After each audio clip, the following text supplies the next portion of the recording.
സ്വാഗതം. സക്സസ് സ്റ്റോറിയിൽ നിന്ന് നമ്മുടെ അതിഥിയായി എത്തുന്നത് മലയാളത്തിൻ്റെ സ്വന്തം എഴുത്തുകാരൻ വിനോയ് തോമസ്. ഒരു പച്ചയായ മനുഷ്യൻ. അദ്ദേഹത്തെ തേടിയാണ് ഞങ്ങളുടെ ഇന്നത്തെ യാത്ര. ഞങ്ങൾ ഇരിട്ടിയിൽ ഒരു ഗ്രാമത്തിലാണുള്ളത്. അപ്പോൾ അദ്ദേഹത്തെ ഇന്ന് പ്രേക്ഷകർക്ക് അറിയാനുള്ള ഒരു അവസരമൊരുക്കുകയാണ് സക്സസ് സ്റ്റോറി. ഒരു മനുഷ്യൻ എന്താണ്, എങ്ങനെയാണ് വിനോയ് തോമസ് എന്ന നോവലിസ്റ്റ്, ചെറുകഥാകൃത്ത് രൂപം കൊള്ളുന്നു. അദ്ദേഹം അധ്യാപകനാണ്. അപ്പം ഒരു അധ്യാപകൻ രൂപം കൊള്ളാൻ ഇഷ്ടംപോലെ അധ്യാപകർ കേരളത്തിലുണ്ട്. പക്ഷേ എഴുത്തുകാർ അങ്ങനെ എണ്ണം കുറവാണ്. അപ്പോൾ മനുഷ്യരുടെ മനസ്സിനെ പിടിച്ചിങ്ങനെ ഉലച്ച ഒത്തിരി എഴുത്തുകൾ അദ്ദേഹത്തിൽ നിന്നുണ്ടായിട്ടുണ്ട്. അപ്പോൾ അതിനകത്ത് ഒന്ന് മലയാളികൾക്ക് പെട്ടെന്ന് മനസ്സിലാകുക ചുരുളി എന്ന ഒരു സിനിമ, അതിൻ്റെ തുടക്കം ഇദ്ദേഹത്തിൽ നിന്നാണ്. അപ്പോൾ അങ്ങനെ ഈ പച്ചയായ മനുഷ്യരിലേക്ക് ഒന്ന് സഞ്ചരിക്കാം. അപ്പോൾ ഞാനും ഒന്ന് രണ്ട് പുസ്തകങ്ങൾ എഴുതിയിട്ടുണ്ട്. അപ്പോൾ എൻ്റെ ഒരു പുസ്തകം അദ്ദേഹത്തിന് കൊടുത്തുകൊണ്ട് സക്സസ് സ്റ്റോറിയിലേക്ക് അദ്ദേഹത്തെ ക്ഷണിക്കാം. ഇതാദ്യമായിട്ടാണ് ഞാൻ അങ്ങനെ ചെയ്യുന്നത്. എൻ്റെ പുസ്തകത്തിൻ്റെ പബ്ലിസിറ്റിക്ക് വേണ്ടിയൊന്നുമല്ല. അദ്ദേഹം നല്ലൊരു എഴുത്തുകാരൻ, നല്ല വായനക്കാരനായി ഒരു നല്ല എഴുത്തുകാരനാകാൻ പറ്റൂ. പച്ചയായ ജീവിത യാഥാർത്ഥ്യമുള്ള ഒരാൾക്ക് എഴുത്തിൻ്റെ ലോകത്ത് പിച്ച വെക്കാൻ കഴിയൂ. അതുകൊണ്ട് തന്നെ എൻ്റെ പ്രഥമ പുസ്തകം ആ താലിമാല തേടി ആരും വന്നില്ല എന്നത് ബിനോയ്ക്ക് സമ്മാനിച്ചുകൊണ്ട് ഞാൻ അദ്ദേഹത്തെ സക്സസ് സ്റ്റോറിയിലേക്ക് സ്വാഗതം ചെയ്യുകയാണ്. പ്രേക്ഷകർക്കും ഒപ്പം ബിനോയ് തോമസിനും സക്സസ് സ്റ്റോറിയിലേക്ക് സ്വാഗതം. ഓക്കെ.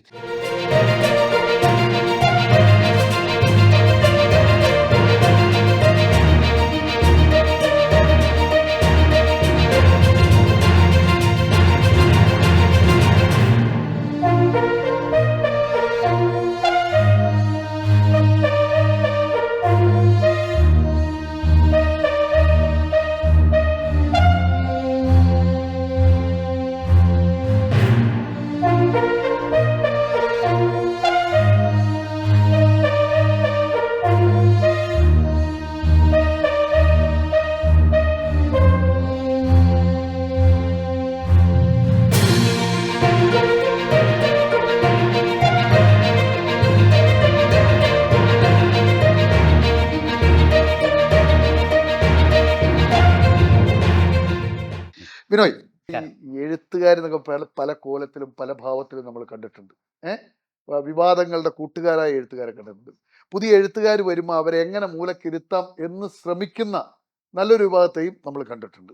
അങ്ങനെയുള്ള നമ്മുടെ ഈ എഴുത്തിൻ്റെ ലോകത്തേക്ക് കടന്നു വന്ന് താങ്കളെ അറിയാനുള്ള ശ്രമമാണ്. അപ്പോൾ താങ്കളെ അറിയണമെങ്കിൽ ആദ്യം ചോദിക്കേണ്ടത്, താങ്കൾ ജനിച്ചത് എവിടെയാണ്?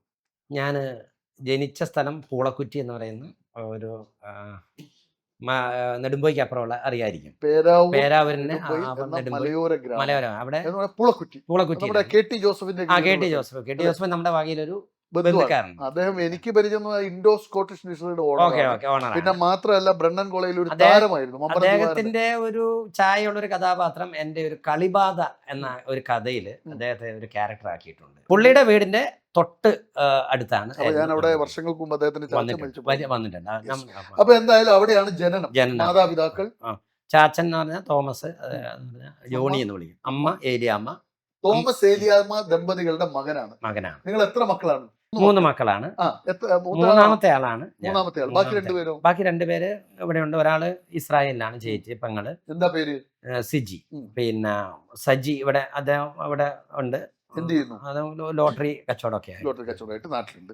താങ്കളെ ഒരു ബാല്യകാലം എന്ന് പറഞ്ഞു കഴിഞ്ഞാൽ ഓർമ്മ വെച്ചപ്പോ, പഠിക്കുന്ന കാലമായിരിക്കുമല്ലോ, ഒരു പ്രൈമറി സ്കൂൾ കാലഘട്ടം ഓർമ്മ വരുമ്പോ പൂളക്കുറ്റി എന്ന ഗ്രാമത്തില് ഉള്ള ഓർമ്മകളിൽ തുടങ്ങാം. കാരണം അതായിരിക്കുമല്ലോ താങ്കളെ രൂപപ്പെടുത്തുന്ന തുടക്കം. അവിടെ ജനിച്ച് വീണ് നിങ്ങൾക്കൊരു ഓർമ്മ വരുന്ന കാലം, വീടിന്റെ അന്തരീക്ഷം, മാതാപിതാക്കൾ, സഹോദരങ്ങൾ, നാട്ടുകാർ, ഒന്നും പറയാൻ പറ്റില്ല. പൂളക്കുറ്റിയിലെ വേക്കളം സ്കൂളിലാണ് ഞാൻ പഠിക്കുന്നത്.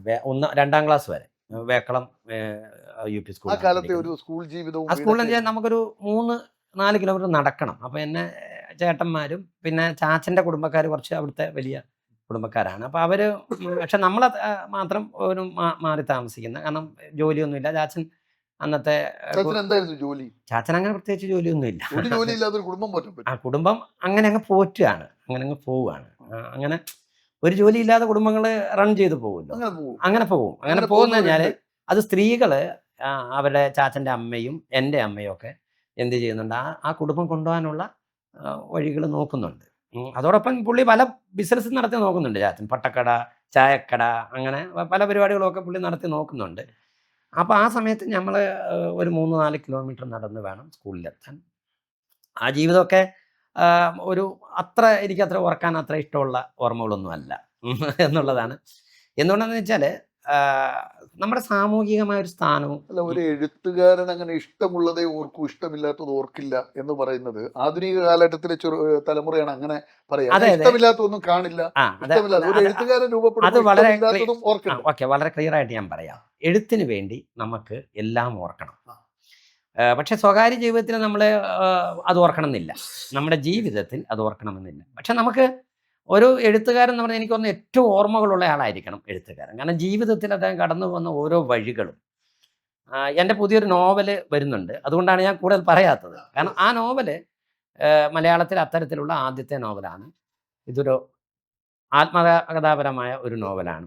അപ്പോൾ അതുകൊണ്ട് ഈ ഓർമ്മകളെല്ലാം ഞാൻ അടുക്കും ചിട്ടയുമായി ഇപ്പോൾ റിപ്പീറ്റ് ചെയ്തുകൊണ്ടിരിക്കുന്ന കാലമാണ്. അതാണ് ഞാൻ പറഞ്ഞത്, ആ ഒരു സെഗ്മെന്റ് എന്ന് പറയുന്നത് നമുക്ക് സുഖകരമായൊരു കാര്യമായിരുന്നില്ല, സുഖകരമായൊരു കാലമായിരുന്നു. സ്കൂൾ വിദ്യാഭ്യാസ കാലം. അപ്പൊ 2ാം ക്ലാസ് വരെ അവിടെ പഠിച്ചു. 2ാം ക്ലാസ്സിലെ ഓർമ്മകൾ പങ്കുവെക്കാൻ താല്പര്യമില്ല. അല്ല, താല്പര്യമില്ലെന്നല്ല, അതൊന്നും വലിയ നമുക്ക് ഒരു സുഖകരമായ ഓർമ്മയോ എന്നോർത്ത് അത് എന്തെങ്കിലും പറയേണ്ട ഓർമ്മയോ അല്ല. സുഖകരമല്ലാത്ത ഓർമ്മകൾ ഞാൻ പറയുന്നത് 3ാം ക്ലാസ് തൊട്ടാണ് ശരിക്കും നെല്ലിക്കാംപോയി സ്കൂളിൽ ഞാൻ എത്തുകയും ആ നെല്ലിക്കാംപോയി സ്കൂളാണ് ശരിക്കും എൻ്റെ ഒരു വിദ്യാഭ്യാസ ജീവിതത്തിൽ എൻ്റെ ഓർമ്മയുള്ള ഒരു എത്രാം ക്ലാസ് വരെയാണ് അവിടെ? 3ാം ക്ലാസ് തൊട്ട് 5ാം ക്ലാസ് വരെയാണ് നെല്ലിക്കാംപോയി LP സ്കൂളിൽ. അത് കഴിഞ്ഞ് ഉളുക്കൽ സ്കൂളിൽ 5, 6, 7 5ാം ക്ലാസ് വരെ ഉള്ളൂ. 5ാം ക്ലാസ് വരെ 6, 7 അത് കഴിഞ്ഞ് കുന്നോത്ത് സ്കൂളിൽ. അപ്പൊ മൊത്തം എത്ര സ്കൂളിൽ പഠിച്ചു? ഞാൻ 1, 2, 3, 4 സ്കൂളിൽ. 10ാം ക്ലാസ് വരെ. 10ാം ക്ലാസ്. ഈ 10ാം ക്ലാസ് വരെ ജീവിതത്തിൽ ഓർമ്മിക്കപ്പെടാവുന്ന, എപ്പോഴും മനസ്സിൽ തങ്ങി നിൽക്കുന്ന 1-2 ഏറ്റവും സന്തോഷകരമായ അനുഭവങ്ങളും എപ്പോഴും സങ്കടം നൽകുന്ന അനുഭവം. കാരണം ഇന്നത്തെ തലമുറയ്ക്ക് ഇങ്ങനെയുള്ള അനുഭവങ്ങളൊന്നും ഉണ്ടാവില്ല. ഹൈടെക് യുഗമാണിത്. ഏറ്റവും സങ്കടകരമായ അനുഭവങ്ങൾ ആദ്യം പറയാം. സങ്കടകരം എന്നല്ല, ഞാനൊരു അധ്യാപകൻ എന്ന നിലയിൽ ആ കാലഘട്ടത്തിൽ ഒരു വിദ്യാർത്ഥിയായിട്ട് ഞാൻ ഇന്ന് നോക്കിക്കാണുന്നത് എങ്ങനെയാണ്. ഞാൻ പല സ്ഥലത്തും ഈ ലേഖനങ്ങൾ എഴുതിയിട്ടുണ്ട്. പല സ്ഥലത്തും ഞാൻ കുന്നോത്ത് സ്കൂളിൽ പഠിക്കുന്ന സമയം, കുന്നോത്ത് സ്കൂൾ അന്ന് ഒരു മികച്ച ഒരു സ്കൂളാണ്. അവിടെ നമുക്ക് സാധാരണ മാർക്ക് കുറഞ്ഞവർക്കൊന്നും അഡ്മിഷൻ കിട്ടാറില്ല. അപ്പം എൻ്റെ അമ്മ പോയി അവിടെ കരഞ്ഞ് പറഞ്ഞിട്ട് ഇവൻ എങ്ങനെയും ഒന്ന് SLC പാസ്സാകണം. അപ്പോഴാണ് CV ജോസഫ് സാറ് എങ്ങനെ പറഞ്ഞ് നോക്കും, വലിയ ആരോഗ്യമൊന്നുമില്ല. അപ്പം ഇവൻ കുഴപ്പമുണ്ടാക്കില്ല, ആരോഗ്യക്കുറവുള്ളതുകൊണ്ട് ഇവൻ വലിയ റൗഡി ആകില്ല എന്നുള്ളത് കൊണ്ടായിരിക്കും പുള്ളി എനിക്ക് അവിടെ അഡ്മിഷൻ തന്നു. വലിയ മാർക്കൊന്നും ഉള്ള ഒരാളല്ലായിരുന്നു. അപ്പം പക്ഷെ സത്യത്തിൽ ആ സ്കൂള് നിന്നും ഇന്ന് ഞാൻ തിരിഞ്ഞു നോക്കുമ്പോൾ ആ സ്കൂളിൽ നിന്ന് എനിക്ക് കിട്ടിയ വിദ്യാഭ്യാസത്തെക്കാൾ ഇരിട്ടിയിലെ 3 സിനിമാ തിയേറ്ററുകളിൽ നിന്നാണ് എനിക്ക് അറിവ് കിട്ടിയത്. കാരണം ഞാൻ സ്കൂളിൽ എല്ലാ ദിവസവും ഒന്നും പോകില്ല. ഇതിപ്പോൾ എങ്ങനെ പുതിയ തലമുറ എടുക്കുമെന്ന് എനിക്കറിയില്ല, എന്ത് പ്രചോദനമാണോന്നും എനിക്കറിയില്ല. ഞാൻ ഇരിട്ടിയിലെ ഒരു കടയിൽ ബാഗ് കൊണ്ട് വെച്ചിട്ട് ഇരിട്ടിപ്പുഴയുടെ കരയ്ക്കേക്ക് പോകും. ഉച്ചയ്ക്ക് അവിടെ ഇരുന്ന് ചോറൊക്കെ തിന്ന് പിന്നെ അപ്പോൾ അവിടെ കുറേ ആളുകൾ വരും. അത് കുഞ്ഞാമിനൊക്കെ പരിചയമുണ്ടോന്ന് എനിക്കറിയില്ല. നവാസിക്ക് എൻ്റെ കഥകളിലുണ്ട്. മഗ്ദലന മറിയത്തിന്റെ പള്ളി എന്ന് പറയുന്ന കഥയിലുണ്ട് കുഞ്ഞാമിനുണ്ട്. അപ്പം കുഞ്ഞാമിന വരും, അങ്ങനെ ധാരാളം ആളുകൾ അവിടെ ഉണ്ട്. അപ്പോൾ അത് ഞാൻ സിനിമയ്ക്ക് കയറും. അന്ന് ഇരിട്ടിയിൽ നൂൺ ഷോ ഏപ്പടമാണ് മിക്കവാറും. അപ്പം ഈ ഏപ്പടം എന്ന് പറഞ്ഞ് വരുന്നത് മുഴുവൻ ഭരതൻ്റെ പടങ്ങൾ, പത്മരാജൻ്റെ പടങ്ങൾ, അതുപോലെ തന്നെ നല്ല ഇംഗ്ലീഷ് പടങ്ങൾ. ഇതിനൊക്കെ തുണ്ട് കയറ്റുമായിരിക്കും. പക്ഷേ ആ സിനിമകൾ മുഴുവൻ എന്ന് പറഞ്ഞിട്ടുണ്ടെങ്കിൽ നമ്മുടെ മലയാളത്തിലെ ക്ലാസിക് സിനിമകൾ ഞാൻ കണ്ടത് മുഴുവൻ ഇരിട്ടിയിലെ 3 തിയേറ്ററുകളിൽ നൂൺ ഷോ ആയിട്ടാണ്. ഞാൻ സ്കൂളിലേക്ക് ചെന്നപ്പോൾ, ഇപ്പോൾ ഒരു വിവാദത്തിൻ്റെ അതിൻ്റെ തുടക്കം ഞാൻ പറയുന്നത്, എനിക്ക് സ്കൂളിലേക്ക് ചെന്നപ്പോൾ എനിക്ക് പഠിച്ച ഭാഷയിലുള്ള ഒന്നും എനിക്ക് സ്കൂളിലില്ല. ഞാൻ അതുവരെ മനസ്സിലാക്കിയ മലയാള ഭാഷയിൽ നിന്നും ഒന്നും കിട്ടുന്നില്ല. ഞാൻ ഒരു ഉദാഹരണം പറഞ്ഞാൽ പെരുക്കപ്പട്ടിക എന്നാണ് ഞാൻ പറഞ്ഞുകൊണ്ടിരുന്നത്. പെരുകുക എന്ന ഒരു കൃത്യമായ നമുക്കൊരു കൺസെപ്റ്റ് നമ്മുടെ ഉള്ളിലുണ്ട്. എന്താണ് 1 2 2 4 4 അതേസമയം ഗുണനപ്പട്ടിക എന്ന് പറഞ്ഞപ്പോൾ എനിക്ക് എന്താണെന്ന് മനസ്സിലാകുന്നില്ല. കൂട്ടുക എന്ന് എനിക്കറിയാം, സങ്കലനം എന്ന് പറഞ്ഞ് എനിക്ക് മനസ്സിലായില്ല, വ്യവകലനം എന്ന് പറയുന്നത് എനിക്ക് മനസ്സിലാകുന്നില്ല. ഈ എഴുത്തച്ഛൻ്റെ ചക്ഷുശ്രവണ ഗളസ്തമാം ദുർദുരം ഭക്ഷണത്തിന് അപേക്ഷിക്കുന്ന പോലെ കാലാഹിന പരിഗ്രസ്തമാം ലോകവും ആലോല ചേതസ ഭോഗങ്ങൾ തേടുന്നു എന്ന് പറയുമ്പോൾ എനിക്കത് മനസ്സിലാകുന്നില്ല. അതായത് അപ്പൊ സാഹിത്യത്തിൽ നിന്ന് ഞാനാകുന്നു, അവിടുത്തെ മാത്സിൽ നിന്ന് ഞാനാകുന്നു, കണക്കിൽ നിന്ന് ഞാനാകുന്നു, സയൻസിൽ നിന്ന് ഞാനാകുന്നു. പഠനം എനിക്ക് വല്ലാത്ത ഭീഷണിയായി. സ്കൂളിൽ അന്ന് പിന്നെ നമ്മളെ ഒന്നും ആരും പരിഗണിക്കുന്നില്ല. വന്നു പോയാ പോയി. പിന്നെ അധ്യാപകരുടെ മക്കളുണ്ട്, അവർക്കൊക്കെയാണ്. അപ്പം അന്ന് ഈ മോളിലെ നിലയിലാണ് സ്റ്റാഫ് റൂം. SLC പരീക്ഷയ്ക്ക് ഇവരെന്ത് ചെയ്യുന്ന വെച്ചിട്ടുണ്ടെങ്കിൽ അധ്യാപകരെ മക്കൾക്ക് വേണ്ടി ക്വസ്റ്റ്യൻ പേപ്പർ പൊട്ടിക്കുന്ന മോളിൽ നിന്നാണ്. അപ്പോൾ കുറച്ചൊരു ചെറിയ ചുരുട്ടിയൊക്കെ അത്യാവശ്യം എന്താണ് പരീക്ഷയ്ക്ക് വരുന്നതെന്ന് എഴുതി താഴോട്ടിട്ട് കൊടുക്കും. അപ്പോൾ ആ സാധനം നമ്മളെടുത്തിട്ട് അങ്ങനെയൊക്കെയാണ് ഞാൻ പരീക്ഷ പാസ്സാകുന്നത്. അങ്ങനെയൊക്കെയുള്ള പരിപാടികൾ ഉണ്ട്. അങ്ങനെ അല്ല, അന്ന് തന്നെ വേണ്ട. ഞാൻ അതിന് ശേഷം 10ാം ക്ലാസ്സിന് ശേഷം ഞാൻ അതുപോലെ നെല്ലിക്കാമ്പോയി സ്കൂളിലെ ഓർമ്മകൾ എനിക്ക് വളരെ പ്രധാനപ്പെട്ടതാണ്. എന്താണ് ഈ പറഞ്ഞ ഓർമ്മകൾക്ക് അപ്പുറമുള്ള ഓർമ്മകൾ? അത് അധ്യാപനം എന്തായിരുന്നു എന്നുള്ളത് ഞാൻ ഇന്ന് മനസ്സിലാക്കുമ്പോൾ, ഒരു വിദ്യാഭ്യാസ ചിന്തകൻ എന്നോടെ നിലയിൽ കൂടെ ഞാൻ മനസ്സിലാക്കുമ്പോൾ, ഒരു കുട്ടിയിൽ ആദ്യമായിട്ട് ഉണ്ടാകേണ്ടത് ലോജിക്കൽ തിങ്കിങ്ങും അതുപോലെ തന്നെ ഈ നമ്മുടെ യുക്തിചിന്തയാണ് ഉണ്ടാകേണ്ടത്. പിന്നെ മാത്തമാറ്റിക്കൽ എബിലിറ്റിയാണ്. ഇതെനിക്ക് ഒരു നെല്ലിക്കാമ്പോയി സ്കൂളിൽ ഒരു ഉദാഹരണം പറഞ്ഞാൽ, നെല്ലിക്കാമ്പോയി സ്കൂളിൽ തോമസ് സാറ് അന്ന് എന്നെ പഠിപ്പിക്കുന്ന ഒരു മാഷ്, പുള്ളി അങ്ങനെ ക്ലാസ്സിൽ അങ്ങനെ പഠിപ്പിക്കുന്നില്ല. പക്ഷേ ദൈനംദിനം നമ്മൾ ചെല്ലുന്ന പാടെ നമ്മളെ വിളിച്ചിട്ട് കുളിച്ചിട്ടുണ്ടോ നോക്കും, പല്ല് തേച്ചിട്ടുണ്ടോ നോക്കും, നഖം വെട്ടിയിട്ടുണ്ടോ. അങ്ങനെ ആളുകൾ വരുമോ കൃത്യമായിട്ട്? എല്ലാവരും കുളിക്കാതെ അല്ല നമ്മളെല്ലാം പോകുന്നത്. അപ്പൊ അവിടുന്ന് പല്ല് തേപ്പിക്കും, അവിടുന്ന് കുളിപ്പിക്കും, നഖം വെട്ടിക്കും. ഇതെല്ലാം സ്കൂളിൽ തന്നെ. അപ്പം അത് മാത്രമല്ല, പുള്ളി നമ്മളെ പരിസര പഠനത്തിന് വിടുന്നത് റബ്ബർ തോട്ടത്തില് പോയിട്ട് കാക്ക കൂടുകൾ എടുക്കാനും. അപ്പൊ കാക്ക മുട്ട എന്താണ്? അപ്പൊ ഞാൻ ഇന്ന് ആലോചിക്കുമ്പോൾ എൻ്റെ യുക്തി ചിന്തയെ ഉണ്ടാക്കിയെടുത്തതിൽ വലിയ പ്രാധാന്യം, വലിയ സംഭവം ഈ നെല്ലിക്കാമ്പോയി സ്കൂളിനുണ്ട്. അതാ ഞാൻ പറഞ്ഞത്. ആ യുക്തി ചിന്ത എങ്ങനെ ഉണ്ടാകും? ഇപ്പൊ കാക്ക മുട്ടയുടെ പുറത്തൊരു കുറെ കുത്തുകളുണ്ട്, ചെറിയ ചെറിയ കർവ്. ഇതെന്താണ്? കാക്കക്കൂട്ടിലിരിക്കുമ്പോൾ മറ്റ് ജീവികൾക്ക് ഇത് പെട്ടെന്ന് വിസിബിൾ ആകരുത്, അതിനു വേണ്ടിയുള്ള കാമഫ്ലാഷ് എന്ന് പറയുന്ന ആ വലിയ സംഭവമാണ്. വലിയൊരു ബോധം കിടക്കുക. അപ്പം കോഴിമുട്ടയ്ക്ക് അതില്ല. നമ്മളെല്ലാം കോഴിമുട്ടയെ കണ്ടിട്ടുള്ളൂ. അപ്പൊ തോമസ് സാറ് കാക്കമുട്ട എടുത്തിട്ട് ഈ ഒരു കാര്യം, ഈ ഒരു വ്യത്യാസം നമ്മളെ പഠിപ്പിക്കുമ്പോൾ എന്തുകൊണ്ട് കറുത്ത കുത്തുകൾ വന്നു എന്നുള്ള യുക്തിചിന്ത കൃത്യമായി മനസ്സിലേക്ക് കയറുകയാണ്. അതാ ഞാൻ പറഞ്ഞത്. ആ അധ്യാപനം എനിക്ക് നെല്ലിക്കാമ്പോയിൽ നിന്ന് കിട്ടി. നെല്ലിക്കാമ്പോയിൽ എന്നെ അറിയാം.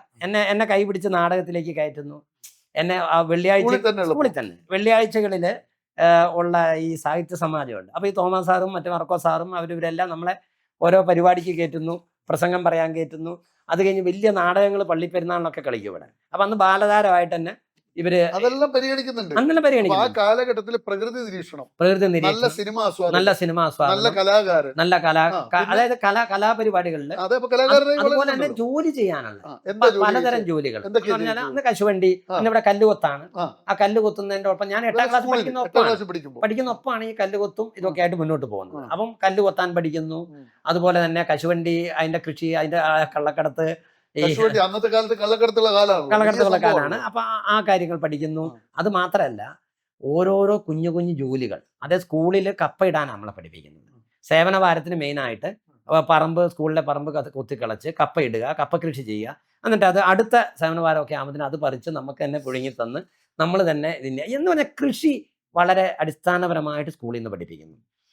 പിന്നെ കലാരൂപങ്ങൾ ആദ്യമായിട്ട് എനിക്ക് മീശ വരച്ചു തരുന്നു നാടകമായിട്ട്. ഞാൻ സ്വന്തമായിട്ട് 3ാം ക്ലാസ്സിൽ പഠിക്കുമ്പോൾ നാടകം ഉണ്ടാക്കി സ്റ്റേജിൽ കയറി. സ്വന്തമായിട്ടെന്ന് പറഞ്ഞാൽ ഒരു പോലീസുകാരൻ വരുന്നു, കുറ്റവാളിയെ പിടിക്കുന്നു എന്നുള്ള ചെറിയ കൺസെപ്റ്റ്. അതിന് അവസരം എനിക്ക് നെല്ലിക്കാമ്പോയി സ്കൂളിൽ നിന്നുണ്ടായിരുന്നു. അപ്പം ഒരു ക്യാമ്പസ്, ആ സ്കൂള് അങ്കണം, ആ സ്കൂള് നിങ്ങൾക്ക് നൽകിയത് ഒരു അതായത് നമ്മൾ ഇന്നിപ്പോ കൃഷി, ലോജിക്കൽ തിങ്കിങ്, സയൻസിന് പറയാം. സയൻസിൽ ഞാൻ ആദ്യമായിട്ട് ഈ പൊട്ടാസ്യം പെർമാംഗനേറ്റ് എന്ന് പറയുന്ന സാധനം തോമസ് സാർ എവിടുന്നോ സംഘടിപ്പിച്ചുകൊണ്ട് വന്നിട്ട് ഇതുപോലെ ഒരു വെള്ളത്തെ ഒരു ഗ്ലാസ്സിലേക്ക് ആദ്യം ഇടുമ്പോൾ ആ പൊട്ടാസ്യം പെർമാംഗനേറ്റിന്റെ വയലറ്റ് കളർ അങ്ങനെ വെള്ളത്തിലേക്ക് ലയിച്ച് പോകുന്നതിന്റെ ആ ഒരു കളർ ഓർമ്മ, ഇതെന്റെ ആദ്യത്തെ സയന്റിഫിക് പരീക്ഷണം നമ്മൾ കണ്ടുപിടിക്കുകയാണ്. അപ്പൊ ലായനി എന്നുള്ള സാധനം നമ്മൾ എന്താണെന്ന് മനസ്സിലാക്കുകയാണ്. എല്ലാം പഠിക്കുന്നു. അതായത് ഈ തരത്തിലുള്ള ഒരു പഠനമാണ് നെല്ലിക്കാമ്പോയി സ്കൂളിൽ അല്ല, നെല്ലിക്കാമ്പോയി സ്കൂളിൽ നിന്ന് എനിക്ക് അവിടെ 5ാം ക്ലാസ് വരെ. ഈ 5ാം ക്ലാസ് കഴിഞ്ഞ് പിന്നെ എനിക്ക് 6ഉം 7ഉം ഉളുക്കിലാണ്, കുഴപ്പമില്ലായിരുന്നു. പിന്നെ 8, 9, 10 കുന്നോത്ത് സ്കൂളിൽ പോയപ്പോൾ മുതലാണ് ഈ വിദ്യാഭ്യാസ സമ്പ്രദായം എന്നെ ദ്രോഹിക്കാൻ തുടങ്ങിയത്. അവിടെ ഞാൻ പറഞ്ഞല്ലോ, ഭാഷ, ഏത് ഭാഷ? ഈ മണിപ്രവാളത്തിന്റെ ആധിക്യമുള്ള എന്ന് പറഞ്ഞ സയൻസ് നമ്മൾ എങ്ങനെ പഠിക്കും?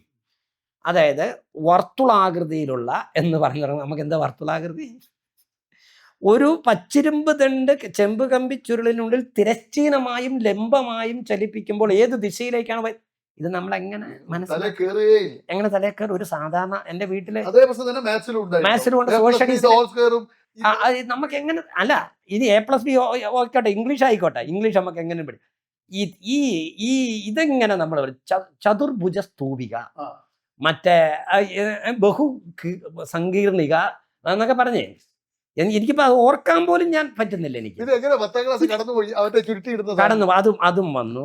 പിന്നെ നമ്മുടേതായിട്ടുള്ള ഈ സയൻസിൽ എനിക്ക് ഇവിടെ ചെറുപ്പത്തിലേ കിട്ടി ഈ ഒരു പരീക്ഷണം. ഇത് നമ്മൾ സ്വന്തമായിട്ടിരുന്ന് വായിച്ചു പഠിച്ച കാര്യങ്ങൾ, അധ്യാപകർ തന്നതല്ല. ഞാൻ 100%. അപ്പൊ ഈ സ്കൂൾ വിദ്യാഭ്യാസത്തില് 10ാം ക്ലാസ് വരെയുള്ള ഹൈസ്കൂൾ കാലഘട്ടം നിങ്ങൾക്ക് പ്രത്യേകിച്ച് ഒന്നും കിട്ടിയിട്ടില്ല. അതെനിക്ക് പുറമേ നിന്ന് കിട്ടിയ കാര്യങ്ങൾ എന്ന് പറഞ്ഞാൽ സിനിമ കാണാൻ പോയി കിട്ടിയ കാര്യങ്ങൾ. ഒരു ഉദാഹരണം പറയാം. ദ ക്വസ്റ്റ് ഫോർ ഫയർ എന്ന് പറയുന്ന സിനിമ, ആ സിനിമ നൂൺ ഷോ ആയിട്ടാണ് വന്നത്. ഞാൻ ഇവിടെ പോയി കാണുന്നു. ഇപ്പം അമ്മ കേൾക്കുമ്പോൾ വഴക്ക് പറയും, ഞാൻ പഠിക്കാൻ പറ്റിയിട്ട് സിനിമയ്ക്ക്. ഈ സിനിമ ഡെസ്മണ്ട് മോറിസിന്റെ നരവംശാസ്ത്ര പ്രകാരം അഗ്നിയുടെ ഉപയോഗം, തീയുടെ ഉപയോഗം എങ്ങനെ മനുഷ്യവംശം കൊണ്ടു നടന്നു എന്നുള്ളത് ശാസ്ത്രീയമായി വിശദീകരിക്കുന്ന പടമാണ്. ഇത് ഞാൻ പോയി കാണുമ്പോൾ ഇത് എനിക്ക് ക്ലാസ്സിൽ നിന്ന് കിട്ടുന്നില്ല. അടിസ്ഥാനത്തിൽ ഇംഗ്ലീഷ് സിനിമ പോയി കാണുന്നത് നോൺ ഷോ ആയിട്ട് ഏപ്പടം കാണാനുള്ള ആ ഒരു സാഹചര്യത്തിൽ ആ പ്രായം, ആ കൗതുകം കൊണ്ട് കയറി കാണുന്നു. പക്ഷെ ഓരോ പടം കാണുമ്പോൾ നമ്മൾ ആ ഏപ്പടം എന്നുള്ള അർത്ഥത്തിലല്ല നമ്മൾ കാണുന്നത്. നമ്മൾ കാണുമ്പോഴത്തേക്കും നമ്മൾ യഥാർത്ഥത്തിൽ കാണാൻ പോകുന്ന, പക്ഷെ നമുക്ക് കിട്ടുന്നത് അപ്പുറത്തേക്കാണ്. പത്മരാജന്റെ സിനിമ, തകര, പിന്നെ ലോറി, പിന്നെ പിന്നെ പിന്നെ ഞാൻ മുഴുവൻ പടങ്ങൾ, രതിനിർവേദം എന്ന് തുടങ്ങി, ഒരു കാലത്ത് സൂപ്പർ ഹിറ്റ്, കള്ളം പവിത്രൻ എന്ന് തുടങ്ങി മലയാളത്തിൽ കള്ളം പവിത്രനിലെ ആ മാജിക്കൽ റിയലിസം രംഗം പാത്രവുമായിട്ട് പോകുന്നത്. ഇതിപ്പോ നമ്മൾ തിയേറ്ററിൽ സെക്സ് കാണാൻ കയറിയ നമ്മള് നോക്കുമ്പോൾ, അതായത് കള്ളം പവിത്രൻ ബാസിയുടെ കടയിൽ ഇത് കൊണ്ട് കൊടുക്കുന്ന ആ മാജിക്കൽ റിയലിസം അത് അന്നേ നമ്മുടെ മനസ്സിൽ പതിയുകയാണ്. അത് മലയാള സിനിമയിൽ ഞാൻ കണ്ടിട്ടുള്ള ഏറ്റവും വലിയ മാജിക്കൽ റിയലിസ്റ്റിക് മൂമെന്റ് ആണ്. ആ മൂമെന്റ് നമ്മൾ ഒരു നൂൺ ഷോ കാണാൻ പോയിട്ടാണ് നമുക്ക് കിട്ടുന്നത്. കലയിൽ എവിടെ ആസ്വാദനം നമുക്ക് കിട്ടിയത് സ്കൂളിൽ നിന്നാണോ? എന്റെ ചോദ്യം ഇതാണ്. അപ്പൊ സ്കൂൾ കാലഘട്ടം ശരിക്ക് 5ാം ക്ലാസ് വരെ കിട്ടിയ ജീവിതാനുഭവം തന്നെയാണ് എനിക്ക് പിന്നീട്. 10ാം ക്ലാസ് എങ്ങനെ? അന്ന് ഈ മാർക്ക് 600-ലല്ലേ? 600. എങ്ങനെ ആ കടമ്പ എങ്ങനെ കടന്നു? ഞാൻ ഒന്ന് രണ്ട് കാര്യങ്ങൾ. എനിക്ക് ബുദ്ധിമുട്ടുള്ള വിഷയം മാത്സ്. സയൻസിൽ പക്ഷേ എനിക്ക് ബയോളജിയും ഫിസിക്സും എനിക്ക് എന്തോ താല്പര്യമുണ്ട്. കാരണം ഒരു എഞ്ചിനീയറിംഗ് മൈൻഡ് പണ്ടേ ഉണ്ടെന്നാണ് എനിക്ക് തോന്നുന്നത്. എൻ്റെ കുറച്ചൊരു പിന്നീടുള്ള എൻ്റെ ജീവിതാനുഭവത്തിൽ എനിക്ക് തോന്നിയത്. അപ്പോൾ ഫിസിക്സും എനിക്ക് താല്പര്യമുണ്ട്. അതിലെ മാത്സിനെ മാത്രം ഞാൻ ഒഴിവാക്കി. ബാക്കി കാര്യങ്ങളൊക്കെ പ്രായോഗികമായി പഠിച്ചു. ഉദാഹരണം, ഈ തോമസ് സാറ് എന്നെ പഠിപ്പിച്ച ആ തോമസ് സാർ എന്ന ബേസ് ഉണ്ട്. 5ാം ക്ലാസ് തൊട്ട് പ്രായോഗികമായി അങ്ങനെ പഠിക്കാം. ഞാനൊന്നും കാണാപ്പാഠം പഠിക്കാറില്ല ഒന്നും. അപ്പം വീട്ടിലെ അടുപ്പിൽ തീയെരിയുന്നതിലെ കെമിസ്ട്രി എന്താണ് എന്നിങ്ങനെയുള്ള കാര്യങ്ങൾ പ്രായോഗികമായി ഞാൻ മനസ്സിലാക്കിയ അറിവിൽ നിന്നും ആണ് അത്തരത്തിലൊരു പരീക്ഷയിലേക്ക്. 10ാം ക്ലാസ് പരീക്ഷ നന്നായി തന്നെ വിജയിച്ചു എന്ന് പറഞ്ഞാൽ 10ാം ക്ലാസ് പരീക്ഷന്റെ റിസൾട്ട് വരുന്ന ഒരു സംഭവം ഉണ്ട്. അതായത് അന്ന് പത്രങ്ങളിലൂടെ റിസൾട്ട് വരും. അപ്പൊ ഞാൻ ഈ നെല്ലിക്കാമ്പോയി വായനശാലയിൽ 10ാം ക്ലാസ്സിന്റെ റിസൾട്ട് അറിയാൻ വേണ്ടി പോയി നിൽക്കുകയാണ്. അപ്പോൾ അവിടുത്തെ ഒരു ആളെന്നോട് ചോദിച്ചു, നീ 10ാം ക്ലാസ് എഴുതിയിട്ടുണ്ടോ? ഞാൻ എഴുതിയായിരുന്നു. ഓ. അതിനടുത്തിരുന്ന ആള് പറയാണ്, അവനെങ്ങും പാസ്സാവൂല, അവനെ ഏത് നേരം നോക്കിയാലും തിയേറ്ററിൽ കാണാം. അവനെ ഏത് നേരം നോക്കിയാലും തിയേറ്ററിൽ കാണാം. അപ്പൊ നമ്മൾ ഈ ലോട്ടറി നോക്കുന്ന പോലെയാണല്ലോ അന്ന് റിസൾട്ട് നോക്കുക. താഴേന്ന് മുകളിലേക്കാ എന്ന് പറഞ്ഞാൽ 10 രൂപ കിട്ടിയിട്ടുണ്ടോ എന്നാണല്ലോ നമ്മൾ ലോട്ടറിയിൽ ആദ്യം നോക്കുക. 1ാം സമ്മാനം അല്ല നോക്കുക. അപ്പം അതുപോലെ 3rd ക്ലാസ്സിലുണ്ടോ എന്നാണ് ഞാൻ നോക്കിയത്. നോക്കുമ്പോൾ 3rd ക്ലാസ്സിലില്ല. അതോടെ ഞാൻ തോറ്റുവെന്ന് ഉറപ്പായി. ഞാൻ ഇവിടെ ഇങ്ങോട്ട് വന്നു. അപ്പം അമ്മ എന്നോട് പറഞ്ഞു, എടാ നീ ഒന്ന് സ്കൂളിൽ പോയി നോക്കേ, എന്തായാലും അറിയാലോ, ഒന്നുകൂടെ കൊച്ചു കരയാതെ എന്ന് പറഞ്ഞിട്ട് എന്നെ പറഞ്ഞ് സ്കൂളിൽ വിട്ടു. ആദ്യം നോക്കുന്നത് പത്രത്തിലാണ്. അപ്പം തോറ്റു, കാണുന്നില്ല. അതാണ് 3rd ക്ലാസ്സിൽ കാണുന്നില്ല എന്നുള്ളതുകൊണ്ട് ഞാൻ ഇവിടെ വന്ന് തോറ്റു എന്ന് പറഞ്ഞു. അപ്പം സ്കൂളിൽ പോയി നോക്കാം. അങ്ങനെ ഞാൻ സ്കൂളിൽ പോയി നോക്കുമ്പോൾ അവിടുത്തെ ഒരു ഗോവിന്ദൻ മാഷ് നീ തോക്കാൻ സാധ്യതയില്ല അല്ലല്ലോ എന്ന് പറഞ്ഞിട്ട് എന്നെ വിളിച്ചുകൊണ്ട് പോയിട്ട് നോക്കുമ്പോൾ 2nd ക്ലാസ് ഉണ്ട്. 314 മാർക്ക്. പക്ഷെ അതുകൊണ്ട് എനിക്ക് ഒരു റെഗുലർ കോളേജുകളിലൊന്നും എനിക്ക് അഡ്മിഷൻ കിട്ടിയിട്ടില്ല. കിട്ടാൻ നമുക്ക് വേണ്ടി റെക്കമെൻഡ് ചെയ്യാം. ഈ 10ാം ക്ലാസ് വരെ നിങ്ങൾ അറിയപ്പെടുന്നത് ഒരു അലമ്പനായിട്ടായിരിക്കും. ആയിരിക്കും. അലമ്പലെന്നല്ല, ഞാൻ വളരെ ഒതുക്കത്തിൽ പോകുന്ന ഒരു മനുഷ്യൻ. ഞാൻ ഇതൊക്കെ ഈ സിനിമയ്ക്ക്, കാരണം എൻ്റെ രൂപം കൊണ്ട് ആരും എന്നെ അങ്ങനെ ഒരു അലമ്പനാണെന്ന് ഐഡന്റിഫൈ ചെയ്യല. കാരണം ചെറിയൊരു ഇവന് അലമ്പ് ചെയ്യാനുള്ള ഒരു പ്രാപ്തിയില്ല. 10ാം ക്ലാസ് കഴിഞ്ഞ് ഞാൻ കോളേജിലൊന്നും അഡ്മിഷൻ കിട്ടിയില്ല. അപ്പം പിന്നെ ഇവിടെ ഇരുട്ടിയില്ല, പാൽ കോളേജിൽ പോകും. അതെനിക്ക് കുറെ സൗകര്യമായിരുന്നു. കാരണം എന്താണെന്ന് വെച്ചാൽ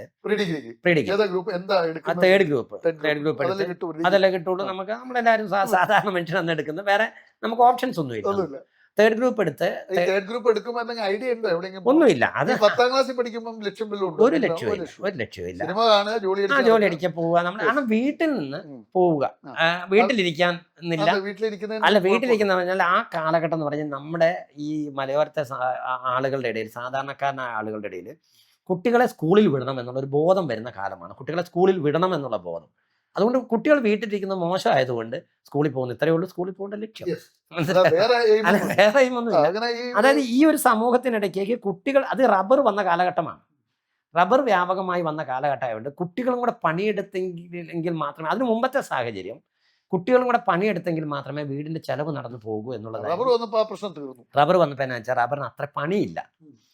എന്നുവെച്ചാൽ രാവിലെ ഒന്ന് വെട്ടി വെച്ച് കഴിഞ്ഞാൽ പിന്നെ എല്ലാവരും ഫ്രീ ആയി, ഒന്ന് ഷീറ്റ് അടിക്കേണ്ട കേസേ ഉള്ളൂ. അപ്പൊ ഈ പിള്ളേരും കൂടെ ഇറങ്ങേണ്ടയില്ല, നിത്യവരുമാനമായി. അപ്പൊ സ്കൂളിൽ പോവാം. ഇതാണ് മലയോരത്ത് സ്കൂളിൽ പോകാൻ കുട്ടികൾ ഉണ്ടായ സാഹചര്യം. അപ്പൊ നിങ്ങൾ ഈ ഇതുണ്ടല്ലോ, നിങ്ങളുടെ ഈ പാരൽ കോളേജ്, പാരൽ കോളേജിന്റെ പേര് ഓർമ്മയുണ്ടോ?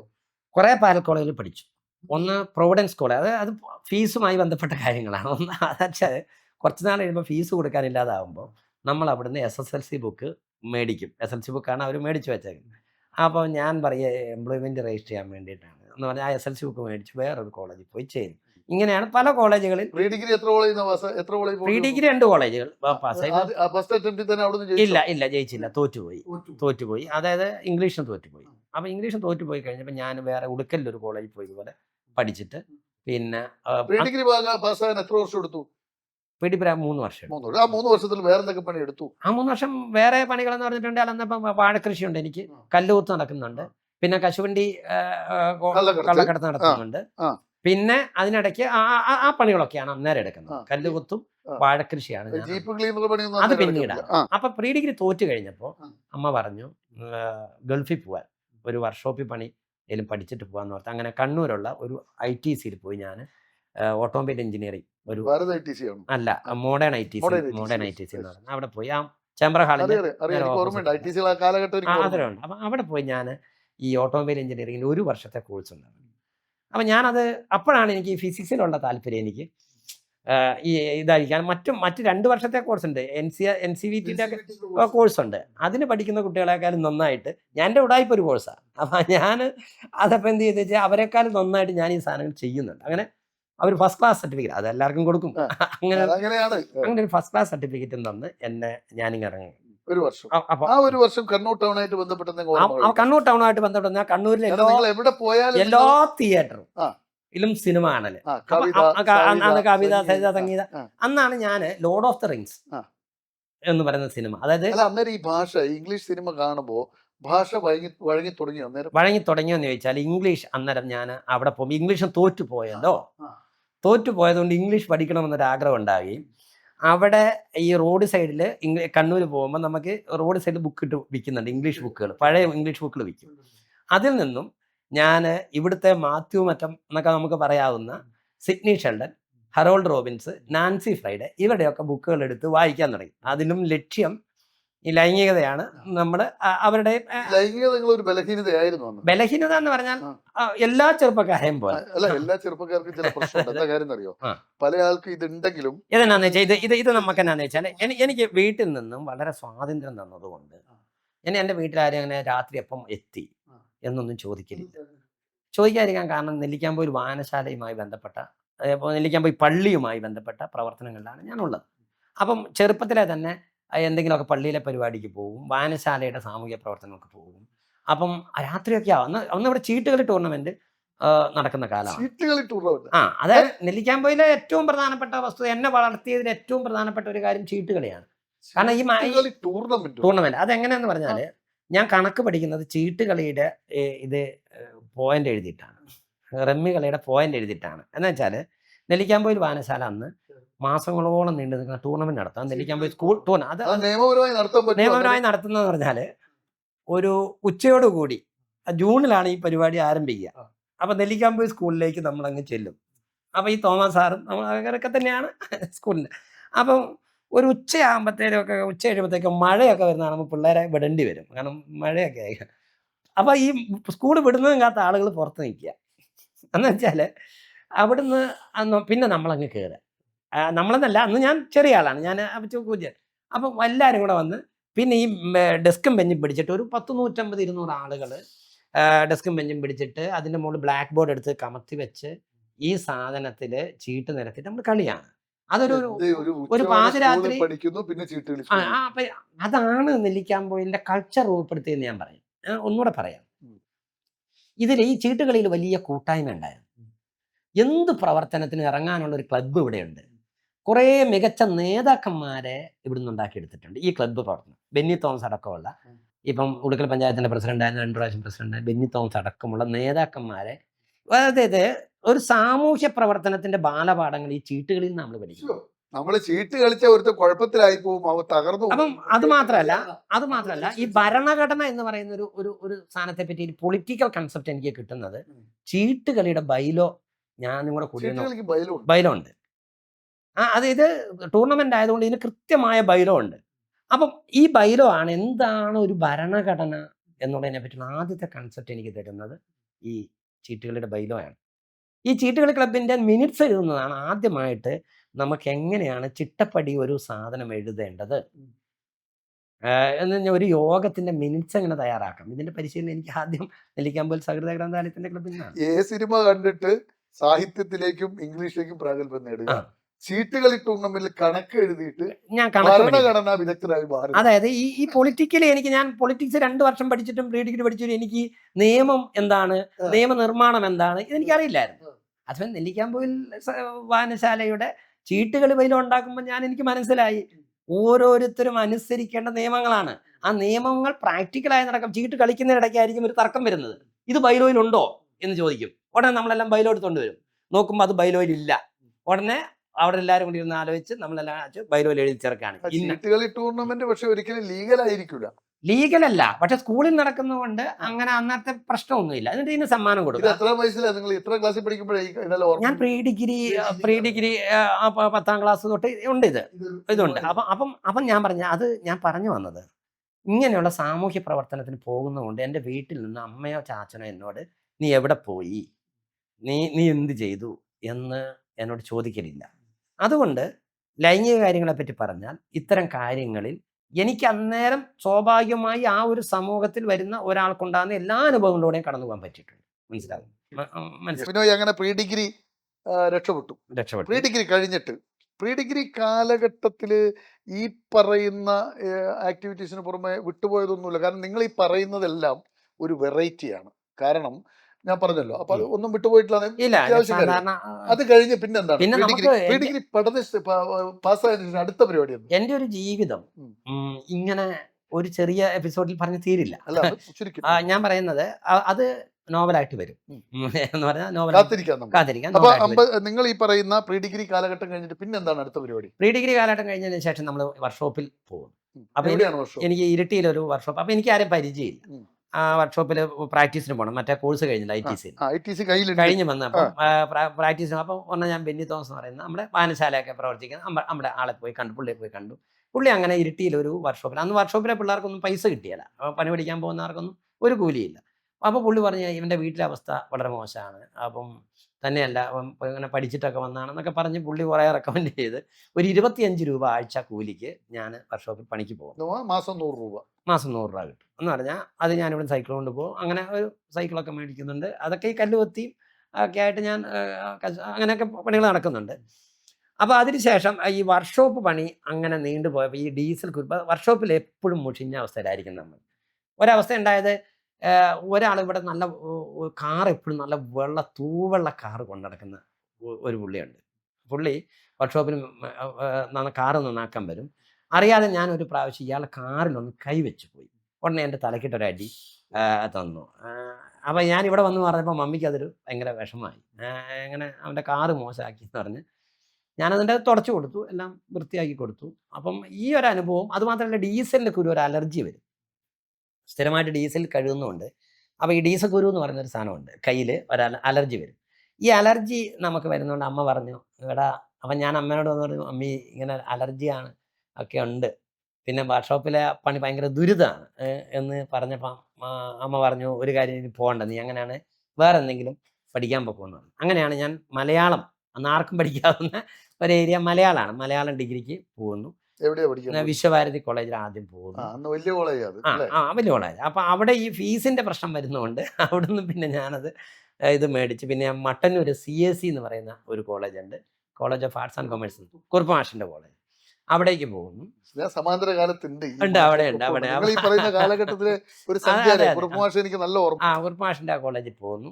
അവിടെയും ഇതുപോലെ നമ്മൾ അവിടെ എനിക്ക് കിട്ടിയ ഒരു ഗുണം, 1-2 അധ്യാപകർ, പ്രേംചന്ദ് എന്ന് പറയുന്ന ഉണ്ണിമാഷ് എന്ന് പറയുന്ന അറിയാം, മാഷുണ്ട്. അറിയാം. മാഷ് ഇവിടെ ഉളുക്കലിലേക്ക് വിവാഹമൊക്കെ കഴിച്ച് ഇവിടെ വന്ന് ആദ്യമായിട്ടൊരു നാടകം പുള്ളി അവതരിപ്പിക്കുകയാണ്, മാർത്താണ്ഡവർമ്മ എങ്ങനെ രക്ഷപ്പെടുന്നു. അപ്പോൾ പുള്ളിക്ക് ഈ സോപാനം ഗ്രൂപ്പിൻ്റെ ഒക്കെ ഒരു ഇതുള്ള ഒരാളാണ്. അപ്പം ഞാൻ ഈ നാടകം കാണുമ്പോൾ, അപ്പം പ്രൊഫഷണൽ നാടകങ്ങൾ ധാരാളം ഉളുക്കലിൽ വരുന്നുണ്ട്, ഞാൻ കാണുന്നുണ്ട്. പിന്നെ അപ്പം പക്ഷേ ഈ നാടകം കണ്ടപ്പോൾ അതിൽ നിന്നുള്ളൊരു വ്യത്യാസം. അപ്പോൾ അപ്പം ഞാൻ ആ നാടകത്തിൻ്റെ ഭാഗമല്ല, പുള്ളിക്ക് എന്നെ അറിയില്ല. പക്ഷേ ഇത് കാണുമ്പം ആ ഒരു വ്യത്യാസം നമുക്ക് മനസ്സിലാകും. ഒരു പ്രൊഫഷണൽ നാടകത്തിൽ നിന്ന് വ്യത്യസ്തമായൊരു സമീപനമുണ്ടല്ലോ. അങ്ങനെ ഞാൻ നെല്ലിക്കാമ്പൊയ് വായനശാലയ്ക്ക് വേണ്ടി ആദ്യം കേരളോത്സവത്തിന് ഒരു നാടകം, കാവാലത്തിൻ്റെ ഒറ്റയാൻ എന്ന് പറയുന്ന നാടകം എടുത്തിട്ട് ഞാനും വേറെ 1-2 ടീമും കൂടെ അവതരിപ്പിക്കുന്നു. ഇതിന് സമ്മാനമൊന്നും കിട്ടിയില്ല. പിന്നെ അടുത്ത വർഷം തൊട്ട് ഞങ്ങൾ നെല്ലിക്കാമ്പൊയ് വായനശാലയുമായി ബന്ധപ്പെട്ട് ഈ ഞാൻ തന്നെ നാടകം എഴുതുന്നു. നാടകം എഴുതുന്നു. തോമസ് ഔസേപ്പ് എന്ന് പറഞ്ഞ നമ്മുടെ സുഹൃത്തുണ്ട്, അവൻ ഡയറക്റ്റ് ചെയ്യുന്നു. നമ്മളെല്ലാവരും കൂടെ കൂടി നാടകങ്ങൾ അവതരിപ്പിച്ചു തുടങ്ങി. പിന്നെ അത് റേഡിയോ നാടകങ്ങളിലേക്കായി. അങ്ങനെ നാടകരംഗത്ത് ഇങ്ങനെ ഒരു പോക്ക് സമാന്തരമായിട്ട് ഈ വർക്ക്ഷോപ്പ് പണിയുടെ ഒപ്പം തന്നെ നടക്കുന്നുണ്ട്. അപ്പം ഈ വർക്ക്ഷോപ്പ് പണി കഴിഞ്ഞ് വന്ന് ഞാൻ മലയാളം പഠിക്കാൻ തുടങ്ങി. മലയാളം പഠിക്കുമ്പോൾ ഉണ്ടായൊരു ഗുണം, എനിക്ക് വലിയ പണ്ഡിതരായിട്ടുള്ള ഗുരുക്കന്മാരൊന്നും ഇല്ല. അതുകൊണ്ട് ഓരോ പുസ്തകവും ഞാൻ തന്നെ വായിച്ച് പഠിക്കണം. എനിക്ക് നോട്ട് എവിടെ നിന്നും കിട്ടിയാല. ഈ റെഗുലർ കോളേജിൽ പഠിക്കുമ്പോൾ ഒരു ഗുണം എന്താണെന്ന് ചോദിച്ചാൽ, അധ്യാപകർ ഇഷ്ടം പോലെ നോട്ട് കൊടുക്കുക. ആ നോട്ട് അസാധ്യ ആളുകളും അവരെ വലിയ പ്രതിഭകളായ അധ്യാപകർ, എനിക്ക് ബ്രണ്ണൻ കോളേജ് അവരൊക്കെ ബ്രണ്ണൻ കോളേജ് പഠിക്കുന്നു. അപ്പൊ അവര് പഠിപ്പിക്കുമ്പോൾ അവരുടേതായ കാഴ്ചപ്പാടിലുള്ള നോട്ടുകൾ നമുക്ക് തരും. ഇത് അപകടമാണെന്നാണ് ഞാൻ ഇന്ന് മനസ്സിലാക്കുന്നത്. പ്ലസ് ആയി മാറുന്നതിന്റെ കഥയാണ് ഞാൻ പറയുന്നത്. അവിടെ ഒരു ക്രിയേറ്റിവിറ്റി വരുന്ന ഇവിടെ വേറെ ആരും നമ്മളെ രക്ഷിക്കാനില്ല. കേരളമാണിന്യവും ഭാഷാഭൂഷണവും വൃത്തമഞ്ജരിയും ഞാൻ തന്നെ വായിച്ച് പഠിക്കണം. അപ്പം എനിക്ക് അപ്പം തെറുക്കഥകളൊക്കെ കൂട്ടിയിട്ടൊക്കെയാണ് ഞാനിത് കേരളമാണി അങ്ങനെ തന്നെ എഴുതിയേക്കുന്നത്. ഞാനത് മനസ്സിലാക്കുന്നത് അങ്ങനെയാണ്. നന്നമായ യുഗം 8-ൽ തട്ടണം മാലിനിക്ക്, മാലിനി വ്രതത്തിന്റെ ലക്ഷണം ഇങ്ങനെ പറയുമ്പോൾ അതിനകത്ത് കൃത്യമായ ഒരു വേറൊരു ചൊവ്വയുണ്ട്. അപ്പൊ ആ സാധനത്തെ അതുപോലെ തന്നെ ഓരോന്നിനെയും ഞാൻ വ്യക്തമായി മനസ്സിലാക്കി പഠിച്ചു.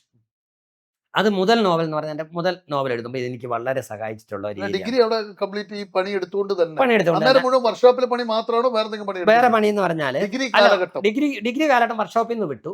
അന്നേരം എനിക്ക് പണി പിന്നെ അന്നേരം ഉള്ളത് പിന്നെ ഞാൻ പല വണ്ടികൾ ക്ലീനറായിട്ട് പോകാൻ തുടങ്ങി. അങ്ങനെയാണ് ദീപിക പത്രവുമായിട്ട് മലയാളത്തിലെ പ്രഥമ ദിനപത്രം ദീപികയുമായിട്ടുള്ള ബന്ധം വരുന്നത്. ദീപികയിൽ ഇവിടുന്ന് നമ്മുടെ ജിജോ ചേട്ടനുണ്ട്, സുനിൽ ഞാവള്ളിയുടെ പെങ്ങളെ, കോലുപള്ളിക്കാരൻ സുനിൽ ഞാവള്ളിയുടെ പെങ്ങളെ കിട്ടിയ ദീപികയുടെ ഒരു ശില്പിയാണ് മലബാർ ജീജോ. അപ്പൊ ഈ ജീജോയ്ക്ക് അവിടെ ഒരു ജീപ്പില് മൈസൂർ വരെ പത്രം കൊണ്ടാണല്ലോ ട്രിപ്പ് കിട്ടും. ജീജോ ചേട്ടൻ ഞാൻ നമ്മൾ ഈ വായനശാല കമ്പനിയാണ്. ഞാൻ ആ ജീപ്പിൽ കയറി ക്ലീനറായിട്ട് ഡ്രൈവിംഗ് പഠിക്കാൻ ശ്രമിച്ചു. അതേ പറയാം. അപ്പൊ ഈ ഡ്രൈവിംഗ് പഠിക്കാന്നുള്ള ലക്ഷ്യവും പിന്നെ ഇത്തിരി പൈസ കിട്ടും, നമുക്ക് ചെറിയ പൈസ കിട്ടും. അതുകൊണ്ട് രാത്രിയിൽ ഒരു 8 മണിയാകുമ്പോൾ ഇവിടുന്ന് പോകും, 12 മണിയാകുമ്പോൾ അവിടെ പത്രം അടിച്ച് കിട്ടും. നേരെ മൈസൂർ ഭയങ്കര സ്പീഡിലാണ്. അപ്പം ചുരം കയറാൻ നേരത്ത് നമുക്ക് ചുരം പൊളിഞ്ഞു കിടക്കുന്നുണ്ട്. ചുരം കയറാൻ നേരത്ത് നമുക്ക് സ്റ്റീറിംഗ് വീല് തരും. പിന്നെ നമ്മൾ എടുത്തെടുത്ത് പിന്നെ വണ്ടി ഞാൻ എടുക്കാൻ തുടങ്ങി. അങ്ങനെ ഡ്രൈവിംഗ് പഠിച്ചു. ബെന്നിയാണ് ഡ്രൈവിംഗ് ലൈസൻസ് അന്നേരം എടുത്തില്ല. പക്ഷെ ഞാൻ ഡ്രൈവിംഗ് പഠിച്ചു അതിനുശേഷം. എന്നിട്ട് അതങ്ങനെ പോകുന്നു. അപ്പൊ അങ്ങനെ ഡിഗ്രി പൂർത്തിയായി. മലയാളം. അതിനുശേഷമുള്ള പരിപാടി എന്താ? അത് ഡിഗ്രി കഴിഞ്ഞ പാടെ തന്നെ ഞാൻ PG ചേർന്നു. അവിടെ തന്നെ CSCയിൽ PGയും ഇതുപോലെ തന്നെ. അന്നേരം എനിക്ക് ഒരു ഓട്ടോറിക്ഷ ഉണ്ട്, ചേട്ടന് ഒരു ഓട്ടോറിക്ഷ എടുത്തു. അപ്പൊ തന്നെ ലൈസൻസ് ഒക്കെ എടുത്തു. ഞാൻ ഓട്ടോറിക്ഷ ഓടിക്കാൻ തുടങ്ങി ഇരിട്ടി ടൗണിൽ. അത്യാവശ്യം PG ക്ലാസ്സിനൊക്കെ പോകും. ഈ പറഞ്ഞ പോലെ തന്നെ സ്വന്തമായിട്ട് പഠിക്കുന്നു, അതിൻ്റെ ക്ലാസ്സിൽ പോകുന്നു. പിന്നെ സിലബസ് ഒക്കെ കിട്ടണമല്ലോ എന്താണെന്ന് വേണ്ടത്. അപ്പം കൂട്ടുകാരൊക്കെ ഉണ്ട്. അപ്പോൾ അതിൻ്റെ കൂട്ടത്തിൽ ഓട്ടോറിക്ഷ എടുക്കുന്നു. PG പൂർത്തിയാക്കി. PG പൂർത്തിയാക്കി. അത് ഒറ്റ അറ്റംപ്റ്റിൽ തന്നെ. അതൊക്കെ ഒറ്റ ഒറ്റ ആ അറ്റംപ്റ്റിൽ. അപ്പോൾ ആദ്യ പ്രൈമറി വിദ്യാഭ്യാസത്തിൽ നമ്മൾ കുടുങ്ങി പോയിട്ടുള്ളൂ. അവിടെ അതായത് എനിക്ക് 7ാം ക്ലാസ് തൊട്ട് 10ാം ക്ലാസ് വരെയുള്ള സ്ഥലത്താണ് എനിക്ക് പ്രശ്നം സംഭവിച്ചത്. കുടുക്ക സംഭവിച്ചു. പിന്നെ അങ്ങനെ വിദ്യാഭ്യാസത്തിൽ എനിക്ക് പിന്നെ PG കഴിഞ്ഞു. PG കഴിഞ്ഞ പാടെ പറഞ്ഞു. അന്നേരമാണ് ഒരു കോഴ്സിന് ഒരു B.Ed എൻ്റെ ഒരു കോഴ്സിന് പോകണം എന്ന് പറഞ്ഞ് ഒരുത്തന്നെ ഒരു ആപ്ലിക്കേഷൻ. അപ്പോൾ എനിക്കറിയില്ല എന്താണ് B.Ed കോഴ്സ്. അപ്പം ഞാൻ ഇത് എന്തിനുള്ള കോഴ്സാണ്. അപ്പോൾ ഇത് പറഞ്ഞ് ഇത് പിന്നെ ടീച്ചറാകാനുള്ള കോഴ്സാണ്. ഓക്കെ, അപ്പം ആടെ എനിക്കും കൂടെ ഒരു അപേക്ഷ താന്ന് പറഞ്ഞിട്ട് അങ്ങനെ ഞാൻ അപ്പം മമ്മിയോട് വന്ന് പറയുമ്പോൾ ഇതിന് പൈസ വേണം. അപ്പം അന്നേരം വീണ്ടും നമ്മുടെ ഈ വായനശാല കമ്പനി കൂട്ടുകെട്ട് അപ്പോൾ ഉളിക്കൽ ബാങ്കിൽ ഒരു ലോണിന് ശരിയാക്കി തരാമെന്ന് പറഞ്ഞു. 20,000 രൂപ ലോണ് തന്നു. ബാക്കി മമ്മി അവിടെ വേറൊരു കോട്ടയത്തൊരു വീട്ടിൽ പണിക്ക് പോയി നിൽക്കുന്നുണ്ട്. അപ്പോൾ ആ വീട്ടിൽ പണിക്ക് നിന്നുകൊണ്ട് എനിക്കൊരു 1000 രൂപ വെച്ച് അയച്ചു തരും മാസം. അങ്ങനെ ഞാൻ അടിമാലിയിൽ B.Ed സെന്ററിൽ അവിടെ B.Ed പഠിക്കുന്നു. അപ്പോൾ അവിടെ ചെല്ലുമ്പോൾ ഒരു ഓട്ടോറിക്ഷ കിട്ടി രാത്രിയിൽ ഓടാൻ വേണ്ടി. അപ്പോൾ ഞാൻ താമസിക്കുന്ന വീട്ടിലൊരു ഓട്ടോറിക്ഷയുണ്ട്. അപ്പോൾ എന്ത് ചെയ്യും, നമുക്ക് രാത്രിയിൽ ഓട്ടോറിക്ഷ ഓടും. അങ്ങനെ ഞാൻ B.Edഉം അതായത് അന്നത്തെ ആ കോളേജിലെ ഒരു ടോപ്പ്, അത് മലയാളത്തിലെ ടോപ്പ്. ഒരു വർഷം. അപ്പോൾ അടിമാലിയിലാണ് ഒരു വർഷം. അടിമാലി അനുഭവങ്ങൾ എങ്ങനെയുണ്ട്? അടിമാലി അനുഭവം ഇടുക്കി ജീവിതത്തിന്റെ ഞാൻ പറഞ്ഞില്ലേ, ഓട്ടോറിക്ഷ രാത്രിയിൽ നമ്മൾ ഓട്ടോറിക്ഷ ഓടിക്കാൻ പോകും. ഭയങ്കര അനുഭവങ്ങൾ. പിന്നെ അവിടെ ഈ പറഞ്ഞ ഒരു ഉഴപ്പൻ എന്നുള്ള അല്ല, അവിടുത്തെ പ്രശ്നം എന്താ വെച്ച് കഴിഞ്ഞാൽ നമ്മുടെ ഇവിടെ ഇരിട്ടി കൾച്ചർ വേറെ കൾച്ചറാണല്ലോ. ഇല്ലാണ്. എന്താ അവിടുത്തെ അനുഭവങ്ങൾ? അവിടെ എന്ന് പറഞ്ഞാൽ നമുക്ക് പ്രത്യേകിച്ചൊന്നും ഓട്ടോറിക്ഷ ഓടിക്കുക പഠിക്കുക എന്ന് പറഞ്ഞാൽ പഠനം വലിയ കാര്യമായിട്ടില്ല. അവിടെയും എനിക്ക് പ്രാക്ടിക്കൽ ആയിട്ടുള്ള അധ്യാപന അനുഭവം കിട്ടിയെന്നുള്ളതാണ്. എങ്ങനെയാണത്? സ്കൂളുകളിൽ പോകുമ്പോഴേ അപ്പം നമ്മൾ ആദ്യമായിട്ടാണ് സ്കൂളിൽ പോയി കുട്ടികളോട് പെരുമാറുന്നതും പഠിക്കുന്നത്. അപ്പം അവിടെ വെച്ചാണ് നമുക്ക് ഈ കുട്ടികളോട് എങ്ങനെയാണ് ഇടപഴകേണ്ടത് എന്നുള്ള ചെറിയ ബോധങ്ങളൊക്കെ നമുക്ക് ഉണ്ടാവുന്നു. നിങ്ങളുടെ ബോധം? എൻ്റെ ബോധം എന്ന് വെച്ചാൽ എൻ്റെ 10ാം ക്ലാസ് 8ാം ക്ലാസ് തൊട്ട് ഞാൻ പഠിച്ച ബോധമാണ് എൻ്റെ ബോധം. മനസ്സിലായല്ലോ? പാഠപുസ്തകം എന്നോട് എന്ത് ചെയ്തു എന്നുള്ള ക്രൂരത ചെയ്തു എന്നുള്ളത്, ഈ ക്രൂരത ഞാൻ എങ്ങനെ കുട്ടികളോട് ചെയ്യണോ? നിങ്ങളുടെ മെത്തേഡ് മാറ്റി. എൻ്റെ മെത്തേഡ് അദ്ദേഹത്തെ മെത്തേഡ് ഞാൻ പൂർണ്ണമായി മാറ്റിയെന്നല്ല, പക്ഷെ ആദ്യം ഞാൻ പരിഷ്കരിക്കാൻ നോക്കി. ഞാൻ ശ്രമിച്ചു. ഞാൻ കുട്ടികൾക്ക് മനസ്സിലാകുന്ന തരത്തിൽ കാര്യങ്ങൾ പറഞ്ഞു കൊടുക്കാൻ. ഒന്നെന്ന് പറഞ്ഞാൽ അതിനൊരു ഉദാഹരണം ഞാൻ ഓർക്കുന്നത്, ഈ അന്നൊരു സിസ്റ്റർ മേരി ബെനിഞ്ചിയുടെ ലോകമേ യാത്ര എന്ന് പറഞ്ഞ ഒരു ഇതുണ്ട്. അതിൽ വിവാഹവും മരണവും ഒന്ന് തന്നെയാണ് എന്ന് പറഞ്ഞിട്ടുണ്ടെങ്കിൽ വരൻ എത്തുന്ന പറഞ്ഞാൽ മരണം എത്തുന്നതായിട്ടാണ് കൺസെപ്റ്റ് വെച്ചിരിക്കുന്നത്. അപ്പം വിവാഹവും മരണവും ഒന്ന് തന്നെയാണെന്നുള്ളതും, അപ്പം ഈ ഒന്ന് തന്നെയാണെന്നുള്ളത് പറയുന്നതിന്റെ കാരണം കൃത്യമായ അത് കവിതയുടെ വരികൾ ഞാൻ കൃത്യം ഓർക്കുന്നില്ല. അപ്പം ആ കോൺസെപ്റ്റ് പറയാം. അപ്പം വിവാഹവും മരണവും ഒന്ന് തന്നെയാണെന്ന് പറയാൻ, ഈ നര വരുന്നത് എന്താണ്? നമ്മൾ അണിഞ്ഞൊരുങ്ങുന്നതാണ്. മുല്ലപ്പൂ മരണത്തിന് വേണ്ടി അണിഞ്ഞൊരുങ്ങുന്നതാണ്. മുല്ലപ്പൂ എന്ന് പറയുന്നത് റീത്ത്. നമുക്ക് മരണത്തിനുമുണ്ട് വിവാഹത്തിനുമുണ്ട് റീത്ത്. ഇത് ഇങ്ങനെ ഓരോ കാര്യങ്ങളെയും ബിംബം വെച്ച് കണക്ട് ചെയ്തിട്ട് വിവാഹത്തിന് ഒരുങ്ങുന്ന പോലെ തന്നെയാണ് ഞാൻ മരണത്തിനും ഒരുങ്ങുന്നതെന്ന് പറയുന്നതാണ്. ഇതിനെ ഞാൻ എങ്ങനെയാ വെച്ചാൽ, ഞാനൊരു മുല്ലപ്പൂമാല ചെറുത് മേടിച്ചുകൊണ്ട് പോയിട്ട് ആദ്യം കുട്ടികളെ കാണിച്ചു. ഇങ്ങനെ അതിൻ്റെ അപ്പോൾ അവർ പറഞ്ഞു ഇത് കല്യാണത്തിന് ഉപയോഗിക്കില്ലേ എന്നൊക്കെ പറഞ്ഞു. അപ്പം ഞാൻ വേറൊന്നിനും കൂടെ ഉപയോഗിക്കുമെന്ന് പറഞ്ഞ് ഞാൻ അതൊരു റീത്ത് പോലെയാക്കി മരണം എന്നുള്ള ആ സ്ഥാനത്ത് കാണിച്ചപ്പോൾ അവർ മരണവും. അപ്പോൾ ആ റിലേഷൻ ഇങ്ങനെ കുട്ടികളിലേക്ക് കൊണ്ടുവരാൻ വേണ്ടി പർപ്പസ്ഫുള്ളി ഞാൻ എന്ത് ചെയ്ത് മെറ്റീരിയൽസ് ഉപയോഗിച്ച് തുടങ്ങി ടീച്ചിങ്. അങ്ങനെ പഠിപ്പിക്കാൻ പുതിയ രീതി അല്ലാതെ പഴയ രീതി തന്നെയാണ്. പക്ഷെ ഞാനതിനെ കുറച്ചുകൂടെ കുട്ടികളുമായി ബന്ധമുണ്ട്. ഇല്ല, കുട്ടികളുമായി അല്ല ഞാൻ പറയുന്നല്ല, ഞാൻ പറഞ്ഞത് കുട്ടികളുമായി ബന്ധപ്പെടുത്തി എങ്ങനെ പഠിക്കാം. ഇപ്പം സിനിമാ പാട്ടുകൾ ഞാൻ എടുത്തിട്ട് വൃത്തം തിരിച്ച് കാണിച്ചു കൊടുക്കാം. അങ്ങനെ അവിടുന്ന് B.Ed കഴിഞ്ഞ് വരുന്നു. അങ്ങനെ ഇത് കഴിയുന്നു. ഉടൻ ജോലി കിട്ടുന്നുണ്ടോ? B.Ed കഴിഞ്ഞ ഉടനെ തന്നെ ഉളിക്കൽ സ്കൂളിൽ ഇപ്പൊ ഞാൻ വർക്ക് ചെയ്യുന്ന സ്കൂളിൽ. അപ്പൊ താങ്കൾ ആരുടെ സ്കൂളിൽ വർക്ക് ചെയ്തിട്ടില്ലേ? ഉണ്ട്. ഒരു ചോദ്യം, ഇനി ആ ചോദിക്കാൻ വൈകിക്കൂടാത്തൊരു ചോദ്യം. താങ്കളുടെ ഒരു എഴുത്തുകാരൻ എപ്പോഴാണ് രൂപപ്പെടുന്നത്? ആദ്യം ഒരു എഴുതാനുള്ള ഒരു മോഹം ഉദിക്കുന്നതും എഴുതി തുടങ്ങുന്നതും എങ്ങനെയാണ്? ഇവിടെ കല്ല് കൊത്താൻ വേണ്ടി വന്ന കുഞ്ഞൂട്ടി എന്ന് പറയുന്ന ഒരു പുള്ളി ഉണ്ടായിരുന്നു. പന്തളത്ത് നിന്നായിരുന്നു. പന്തളം കുഞ്ഞുട്ടി. അത് ഈ പൈങ്കിളി വാരികൾ ധാരാളം, മംഗളം, ജനനി, സഖി, ചെമ്പകം തുടങ്ങി. ഇതപ്പോൾ ഒരു 7ാം ക്ലാസ് 8ാം ക്ലാസ് തൊട്ട് ഞാൻ അതിൽ ഇവിടെ കല്ലുവത്ത് ആരംഭിച്ച കാലം തൊട്ട് ഞാൻ ആ പൈങ്കിളി വാരികൾ വായിച്ച് എനിക്കൊരു ഇതുണ്ട്. അപ്പോഴാണ് ചീട്ടുകളുമായി ബന്ധപ്പെട്ട് നെല്ലിക്കാൻ പോയി വായനശാലയിലേക്ക് പോകുന്നത്. വായനശാലയിലെ പുസ്തകങ്ങൾ ഞാൻ എടുത്ത് വായിക്കാൻ തുടങ്ങി. അപ്പം അപ്പൊ നല്ലൊരു വായനക്കാരനായി നല്ലൊരു വായനക്കാരനായി. എഴുത്തപ്പം തുടങ്ങി. അപ്പോൾ അപ്പോഴാണ് ആ വായനയിൽ നിന്നാണ്. അപ്പം മാതൃഭൂമി ആഴ്ചപ്പതിപ്പ് അവിടെയുണ്ട്. ആ. അപ്പം സ്കൂൾ കാലഘട്ടത്തിൽ തന്നെ ഞാൻ മാതൃഭൂമി ബാലഭക്തിയിലേക്ക് ഒരു കഥ എഴുതി അയച്ചു. ഏതാണ് ആദ്യത്തെ കഥ? ആദ്യത്തെ തിരുപ്പുറപ്പാട് എന്ന് എന്താണ് പറയുന്നത്. അതിന്റെ പശ്ചാത്തലം? തിരുപ്പുറപ്പാടിന്റെ സത്യം പറഞ്ഞാൽ അത് MDയുടെ ഒരു കഥയുടെ അനുകരണമായിരുന്നു ശരിക്കും പറഞ്ഞാൽ. അപ്പം കാരണം നമുക്ക് വായിച്ച കഥയുടെ സ്വാധീനം. അതിന്റെ പശ്ചാത്തലം എന്ന് പറഞ്ഞാൽ ഒരു നമ്പൂതിരി, ഒരു ബ്രാഹ്മണൻ, അദ്ദേഹം ക്ഷേത്ര പൂജാരിയാണ്. ആ പൂജാരി അദ്ദേഹത്തിന്റെ ജീവിത സാഹചര്യങ്ങൾ പ്രശ്നപ്പെട്ട് മകളെ വ്യഭിചാരത്തിന് വേണ്ടി പറഞ്ഞയക്കുന്നു എന്നുള്ള അങ്ങനത്തെ ഒരു കൺസെപ്റ്റ്. അത് സാധാരണ കൺസെപ്റ്റിലാണ് അത് അതാണ് ആദ്യം അടിച്ചു. അതാണ് ആദ്യം അത് അച്ചടിച്ചത്. കഴിഞ്ഞ് എപ്പോഴാണ് ഒരു പുസ്തകം എന്ന അത് നിലയ്ക്ക് അത് ആദ്യത്തെ അത് കഴിഞ്ഞ് എനിക്ക് അന്നേരം ഒരു ഇതിന്റെ എഴുത്തിന്റെ ഒരു കാര്യം വീണ്ടും പറയാണ്. എനിക്ക് അന്നേരം ഒരു 100 രൂപ എങ്ങാണ്ട് കിട്ടി, മാതൃഭൂമിയിൽ നിന്ന് കിട്ടി. അപ്പം എനിക്ക് മനസ്സിലായി എഴുത്ത് പണം കൊണ്ടുവരുന്ന ഒന്നാണ്. അന്ന് തൊട്ട് ഇന്ന് വരെ പ്രതിഫലം കിട്ടാതെ ഞാൻ ഒന്നും എഴുതിയിട്ടില്ല. എന്തൊക്കെയാണ് അപ്പൊ അതുകൊണ്ട് പ്രതിഫലം കിട്ടാൻ വേണ്ടി എഴുതേണ്ടി വന്നതുകൊണ്ട് ഞാനിവിടെ സ്കൂൾ നാടകങ്ങൾ അതാകുമ്പോൾ പഠിപ്പിക്കാൻ നമുക്കൊരു 500 രൂപ ഒക്കെ കിട്ടും. പിന്നെ രാഷ്ട്രീയ പാർട്ടികളുടെ അനൗൺസ്മെന്റുകൾ അതാകുമ്പോൾ പോകുമ്പോൾ നമുക്കൊരു പൈസ തരും. പിന്നെ ഈ പെരുന്നാളിന് വേണ്ട നാടകങ്ങൾ അതിനൊക്കെ പൈസ കിട്ടും. ആകാശവാണിയിലേക്ക് വേണ്ട നാടകങ്ങൾ, പിന്നെ മുദ്രാവാക്യങ്ങൾ, പിന്നെ പരസ്യചിത്രങ്ങള്. മുദ്രാവാക്യം കുഴപ്പമായിട്ടുണ്ടോ? ഏതെങ്കിലും മുദ്രാവാക്യങ്ങൾ? ഇല്ല, അതൊക്കെ ഇവിടെയുള്ള ആളുകൾക്ക് ഞാൻ അങ്ങനെ പ്രാക്ടീസ് ആണ്. അപ്പൊ അതൊക്കെ പണം. ആദ്യം എഴുതി പൂർത്തിയാക്കിയ ഒരു പുസ്തകം ഏതാണ്? ചെറുകഥയാണോ? അല്ല, ഞാൻ അതിപ്പം എനിക്ക് പൈസ കിട്ടണം എന്നുള്ളത് കൊണ്ട് തന്നെ ഞാൻ അങ്ങനെ ഇത്തരം കാഴ്ച അതല്ലാതെ ഞാൻ ഒരു കഥ അയച്ചിട്ട് കാത്തിരുന്നിട്ടില്ല. മനസ്സിലായോ? എല്ലാ എഴുത്തുകാർക്കും അങ്ങനെ ഒരു അനുഭവം ഉണ്ടാവും. കഥ എഴുതി മാസികയ്ക്ക് അയച്ചു, റിജക്റ്റ് ചെയ്യപ്പെട്ടു, മാസികയ്ക്ക് അയച്ചു, റിജക്റ്റ്. എനിക്ക് അങ്ങനെയില്ല. ഞാൻ ഒന്നും എഴുതിയതൊന്നും റിജക്റ്റ് ചെയ്യപ്പെട്ടിട്ടില്ല ഇതുവരെ. ഞാൻ എന്നിട്ട് അല്ല ആരും പറഞ്ഞാലേ ഞാൻ എഴുതൂ. അങ്ങനെ ഇരിക്കുമ്പോഴാണ് 1 ലക്ഷം രൂപയുടെ പ്രതിഫലം കിട്ടുന്നത് 2014. അപ്പം ഞാൻ ഒന്നുകൂടെ പറയാം, ഞാൻ കലാകാരനാകണോ ജീവിതം മുന്നോട്ട് പോകണം, ഈ ഒരു ചോദ്യം എൻ്റെ മുന്നിൽ വന്നു. കാരണം എനിക്ക് സീരിയലിന് തിരക്കഥ എഴുതാനും. അപ്പോൾ അതിനിടയ്ക്ക് ഞാൻ കോമഡി ഇത് ചെയ്യുന്നുണ്ട്, പ്രോഗ്രാം ചെയ്യുന്നുണ്ട്. ചാപ്ലിൻസ് ഇന്ത്യ ഇല്ല, അവരുടെ കൂടെ ഉള്ള 1-2 പേര് കൂടിയിട്ട് നമ്മൾ വേറെ ഒരു ട്രൂപ്പ് ഇവിടെ പോകുന്നുണ്ട്. അവർക്ക് വേണ്ട സ്കിറ്റുകൾ, ഈ സാധനങ്ങളൊക്കെ ഞാൻ എഴുതി കൊടുക്കും. ഇതെല്ലാം പൈസ മേടിച്ചാണ്. ഇവരുടെ ഡ്രൈവറും ഞാനാണ്. ഈ ഓട്ടോറിക്ഷയിലാണ് നമ്മൾ എങ്ങോട്ട് പോവുക, ഈ കലാപരിപാടിക്ക് പോവുക. അപ്പം അങ്ങനെ പോകുന്നതിനിടയ്ക്ക് നമ്മൾ എന്ത് ചെയ്യുന്നുണ്ട്, അത് വരുമ്പം എനിക്ക് സീരിയലിന് തിരക്കഥ എഴുതാനുള്ള ഒരു അവസരം വന്നു. അപ്പം ഞാൻ ആലോചിച്ചു, ഇതൊരു അനിശ്ചിതത്വമുണ്ട്. കാരണം ഇത് സ്ഥിരമായൊരു ജോലിയല്ല, അതെപ്പം വേണേലും നമുക്ക് നഷ്ടപ്പെടാവുന്നതാണ്. എൻ്റെ അമ്മ എന്നെ പഠിപ്പിക്കാനെടുത്ത എഫേർട്ട് ഞാൻ അന്നേരം ആലോചിക്കുന്നതാണ്. അപ്പം എനിക്ക് എൻ്റെ മനസ്സിലുണ്ടായിരുന്നു, അമ്മയ്ക്ക് നല്ലൊരു വയസ്സാകുമ്പോൾ നല്ലൊരു വീട്ടിൽ നല്ലൊരു സാഹചര്യത്തിൽ ജീവിക്കണം, ഞാനായിട്ടത് ഇല്ലാതാക്കരുത്. കാരണം എനിക്ക് വേണ്ടി കഷ്ടപ്പെട്ട ഒരാളാണ്. അപ്പം ആ ഒരു കാഴ്ചപ്പാടിലാണ് ഞാൻ ആ ഏരിയ വിട്ടിട്ട് ജോലിക്ക് പോകാൻ വേണ്ടി. ഫസ്റ്റ് അറ്റംപ്റ്റിൽ ജോലി കിട്ടിയോ? ഫസ്റ്റ് അറ്റംപ്റ്റ് എന്ന് പറഞ്ഞാൽ ഇവിടെ ഡെയിലി വേസ് എനിക്ക് ജോലി കിട്ടി.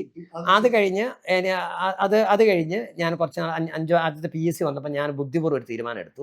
കണ്ണൂർ ജില്ലയിൽ മലയാളം എഴുതുന്ന ആളുകൾ ഭയങ്കര കൂടുതലുണ്ട്, ബുദ്ധിമാന്മാരായ ആളുകൾ. അതിവിടെ എഴുതി എനിക്ക് കിട്ടില്ല PSC. അതുകൊണ്ട് ഞാൻ ഇടുക്കി ജില്ലയിൽ പോയി. അവിടെ സ്കൂളുകളും കൂടുതലുണ്ട്, കിട്ടാനുള്ള ചാൻസും കൂടുതൽ. അങ്ങനെ എനിക്ക് ഇടുക്കിയിലാണ് PSC കിട്ടുന്നത്. വെള്ളത്തൂവൽ സ്കൂളിലാണ്. വെള്ളത്തൂവൽ. അത് അന്ന് അവിടെ പിന്നെ പരിചയം എന്ന് പറഞ്ഞാൽ എനിക്ക് അപ്പുറം നേരെ പരിചയമല്ല.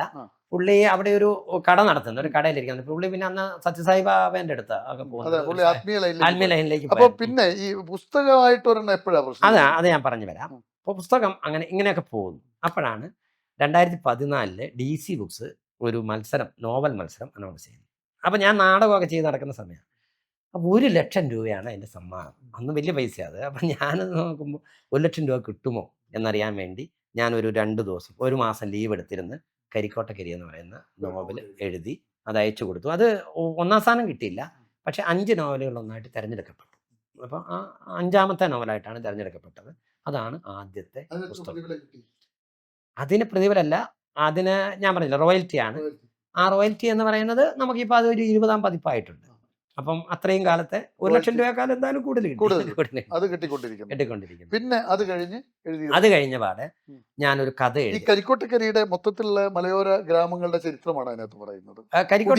കരിക്കോട്ടക്കരി ഞാൻ വ്യാജ ചരിത്ര നിർമ്മിതിയെ പറ്റിയാണ് പറയുന്നത്. നമ്മുടെ ഒരു ചരിത്രം ജാതീയതയുടെ പേരിൽ, മതത്തിന്റെ പേരിൽ നമ്മുടെ വംശത്തിന്റെ ചരിത്രം എങ്ങനെ തിരുത്തി എഴുതുന്നു എന്നുള്ളതിന്റെ കഥ.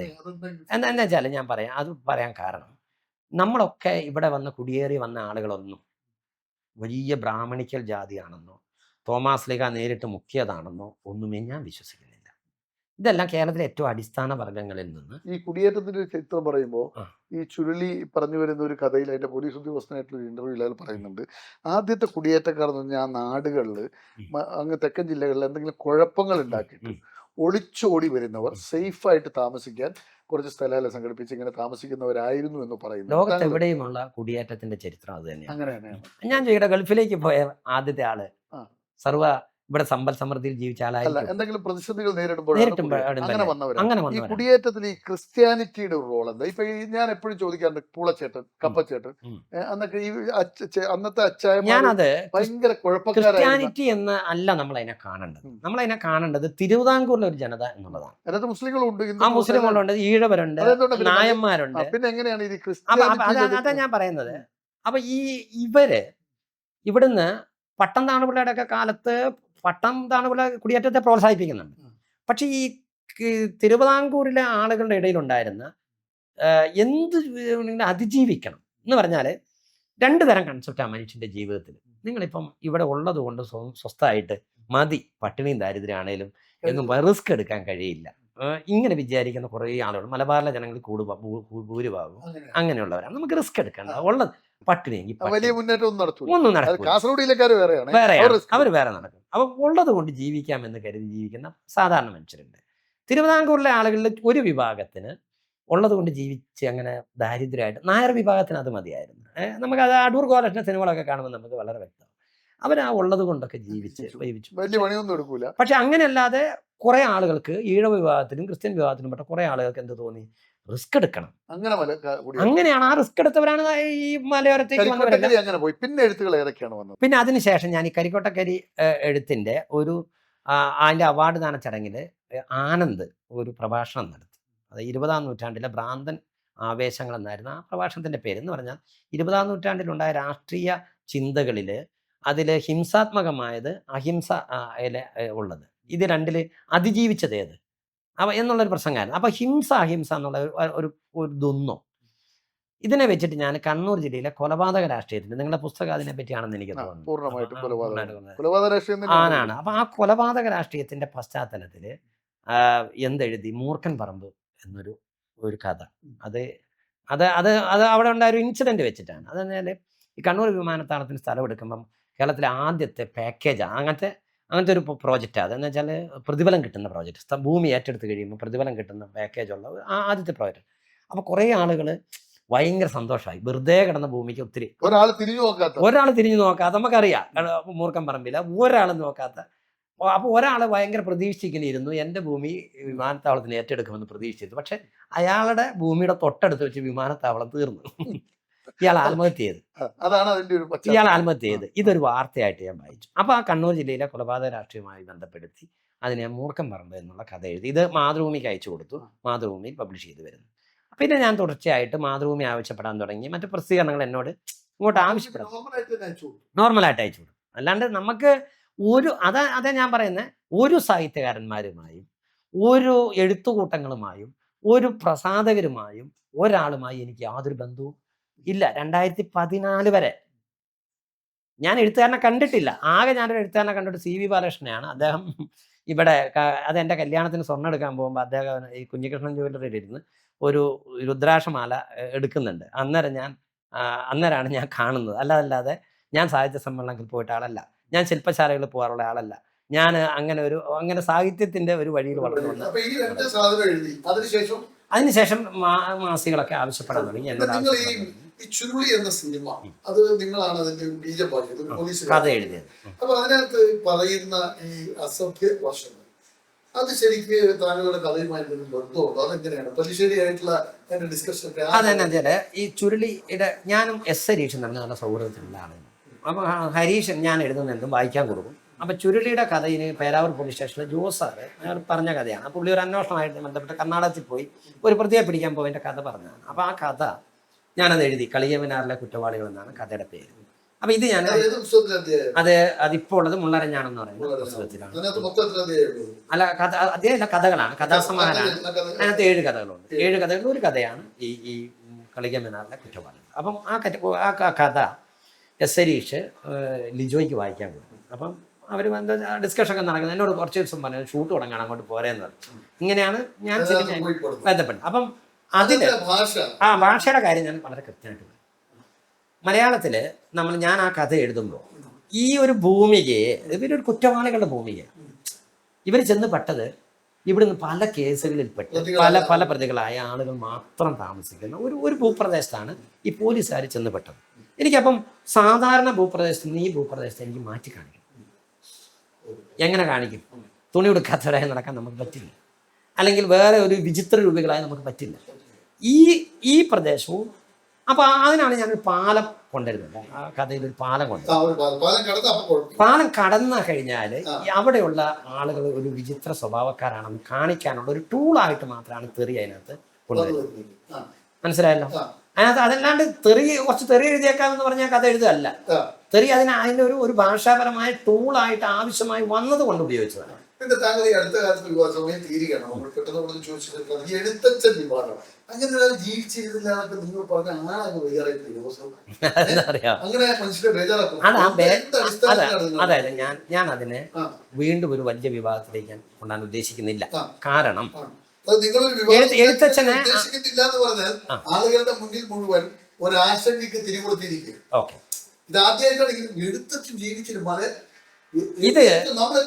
ഇത് ഞാൻ ആദ്യമായിട്ട് പറയുന്നതല്ല. ഞാൻ പല വേദികളിലും ഇത് സംസാരിച്ചിട്ടുണ്ട്. മലയാളം വാരികയിൽ ഞാൻ പറഞ്ഞു, മലയാളം വാരികയിൽ കൃത്യമായി ഞാനൊരു അഭിമുഖം കൊടുത്തിരുന്നു. എഴുത്തച്ഛനൊരു വ്യാജ നിർമ്മിതി എന്നാണ് അവിടെ എൻ്റെ ടൈറ്റിലിട്ട്. ഇതിവിടെയൊക്കെ ഞാൻ സംസാരിച്ചു വെച്ച കാര്യമാണ്. ഇതെൻ്റെ ഹൈസ്കൂൾ കാലഘട്ടത്തിലേക്ക് ഞാൻ പോവുകയാണ്. ചക്ഷുശ്രവണ കളസ്തമാം ദുർദുരം എന്ന് പറയുന്നത് പാടിയിട്ട് എന്നെ ഹൈസ്കൂളിൽ നിന്നും അകറ്റിയ ഇയാൾ ആരാണെന്ന് ഞാൻ അന്വേഷിച്ചുകൊണ്ടേയിരുന്നു. മനസ്സിലായോ? അങ്ങനെയാണ് ഞാൻ പാഠപുസ്തക നിർമ്മാണ കമ്മിറ്റിയിൽ ഞാൻ ഉൾപ്പെടുന്നത് 2014. ആ പാഠപുസ്തക നിർമ്മാണ സമയത്ത് ഞാൻ എഴുത്തച്ഛൻ്റെ ഒരു പശ്ചാത്തലം എന്താണെന്ന് ഞാൻ ആലോചിച്ചു. അതിൻ്റെ ഒരു ചരിത്രപരമായ പശ്ചാത്തലം. എനിക്കങ്ങനെ ഒരു കൃത്യമായ തെളിവുകളോ അദ്ദേഹം ജീവിച്ചിരുന്നതിനെ കിട്ടിയിട്ടില്ല. ഞാൻ പല പണ്ഡിതരോടും ചോദിച്ചു. ഞാൻ ഇപ്പോൾ ഒരു മതത്തിലും കാര്യമായി തോമസ് ലീഗ കേരളത്തിൽ വന്നു എന്നുള്ളത് MGS നാരായണൻ കേരളത്തിലെ 10 കള്ളക്കഥകൾ എന്ന ഇതിൽ പുസ്തകത്തിൽ പറയുന്നുണ്ട്. തോമസ് ലീഗ കേരളത്തിൽ വന്നിട്ടില്ലായിരുന്നു. MGS പറയുന്നത് ഞാൻ MGSന്റെ നിലപാടിനൊപ്പമാണ്. അദ്ദേഹം ചരിത്രകാരനാണ്. അദ്ദേഹം ചരിത്രപരമായി അന്വേഷിച്ച് തെളിവുകൾ അനുസരിച്ചാണ് MGS പറഞ്ഞത്. ഞാൻ അതിനൊപ്പമാണ് നിൽക്കുന്നത്. എഴുത്തച്ഛൻ വിവാദത്തിലും ഇതുപോലെ ഞാൻ വീണ്ടും രണ്ടാമത് പറയാണ്, ഇത് രണ്ട് സംഗതിയാണ്. ഇപ്പം വിവാദം ഉണ്ടായത് സാധാരണ ജനങ്ങൾക്കിടയിലുള്ള വിശ്വാസമാണ്.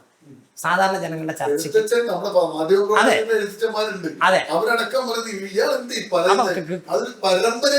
ആ പരമ്പരയൊക്കെയാണ്.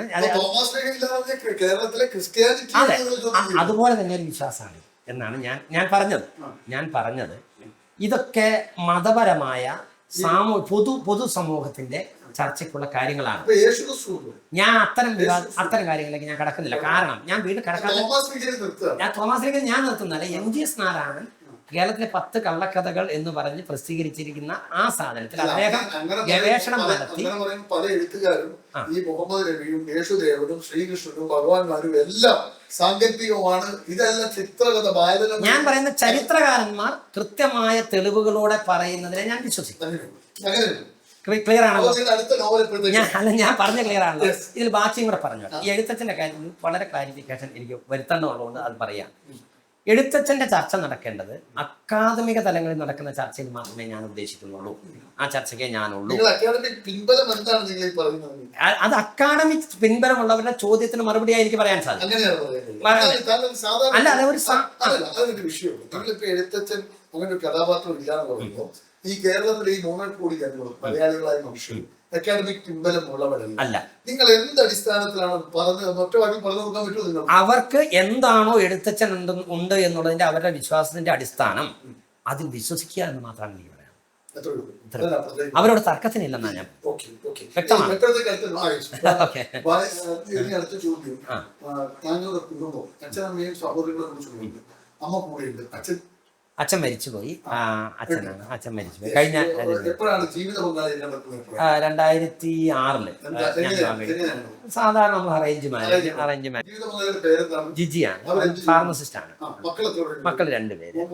മൂത്തയാള് മണിപ്പാൽ ഇൻസ്റ്റിറ്റ്യൂട്ട് MIT-ല് അദ്വൈത് ഡാറ്റ സയൻസ്.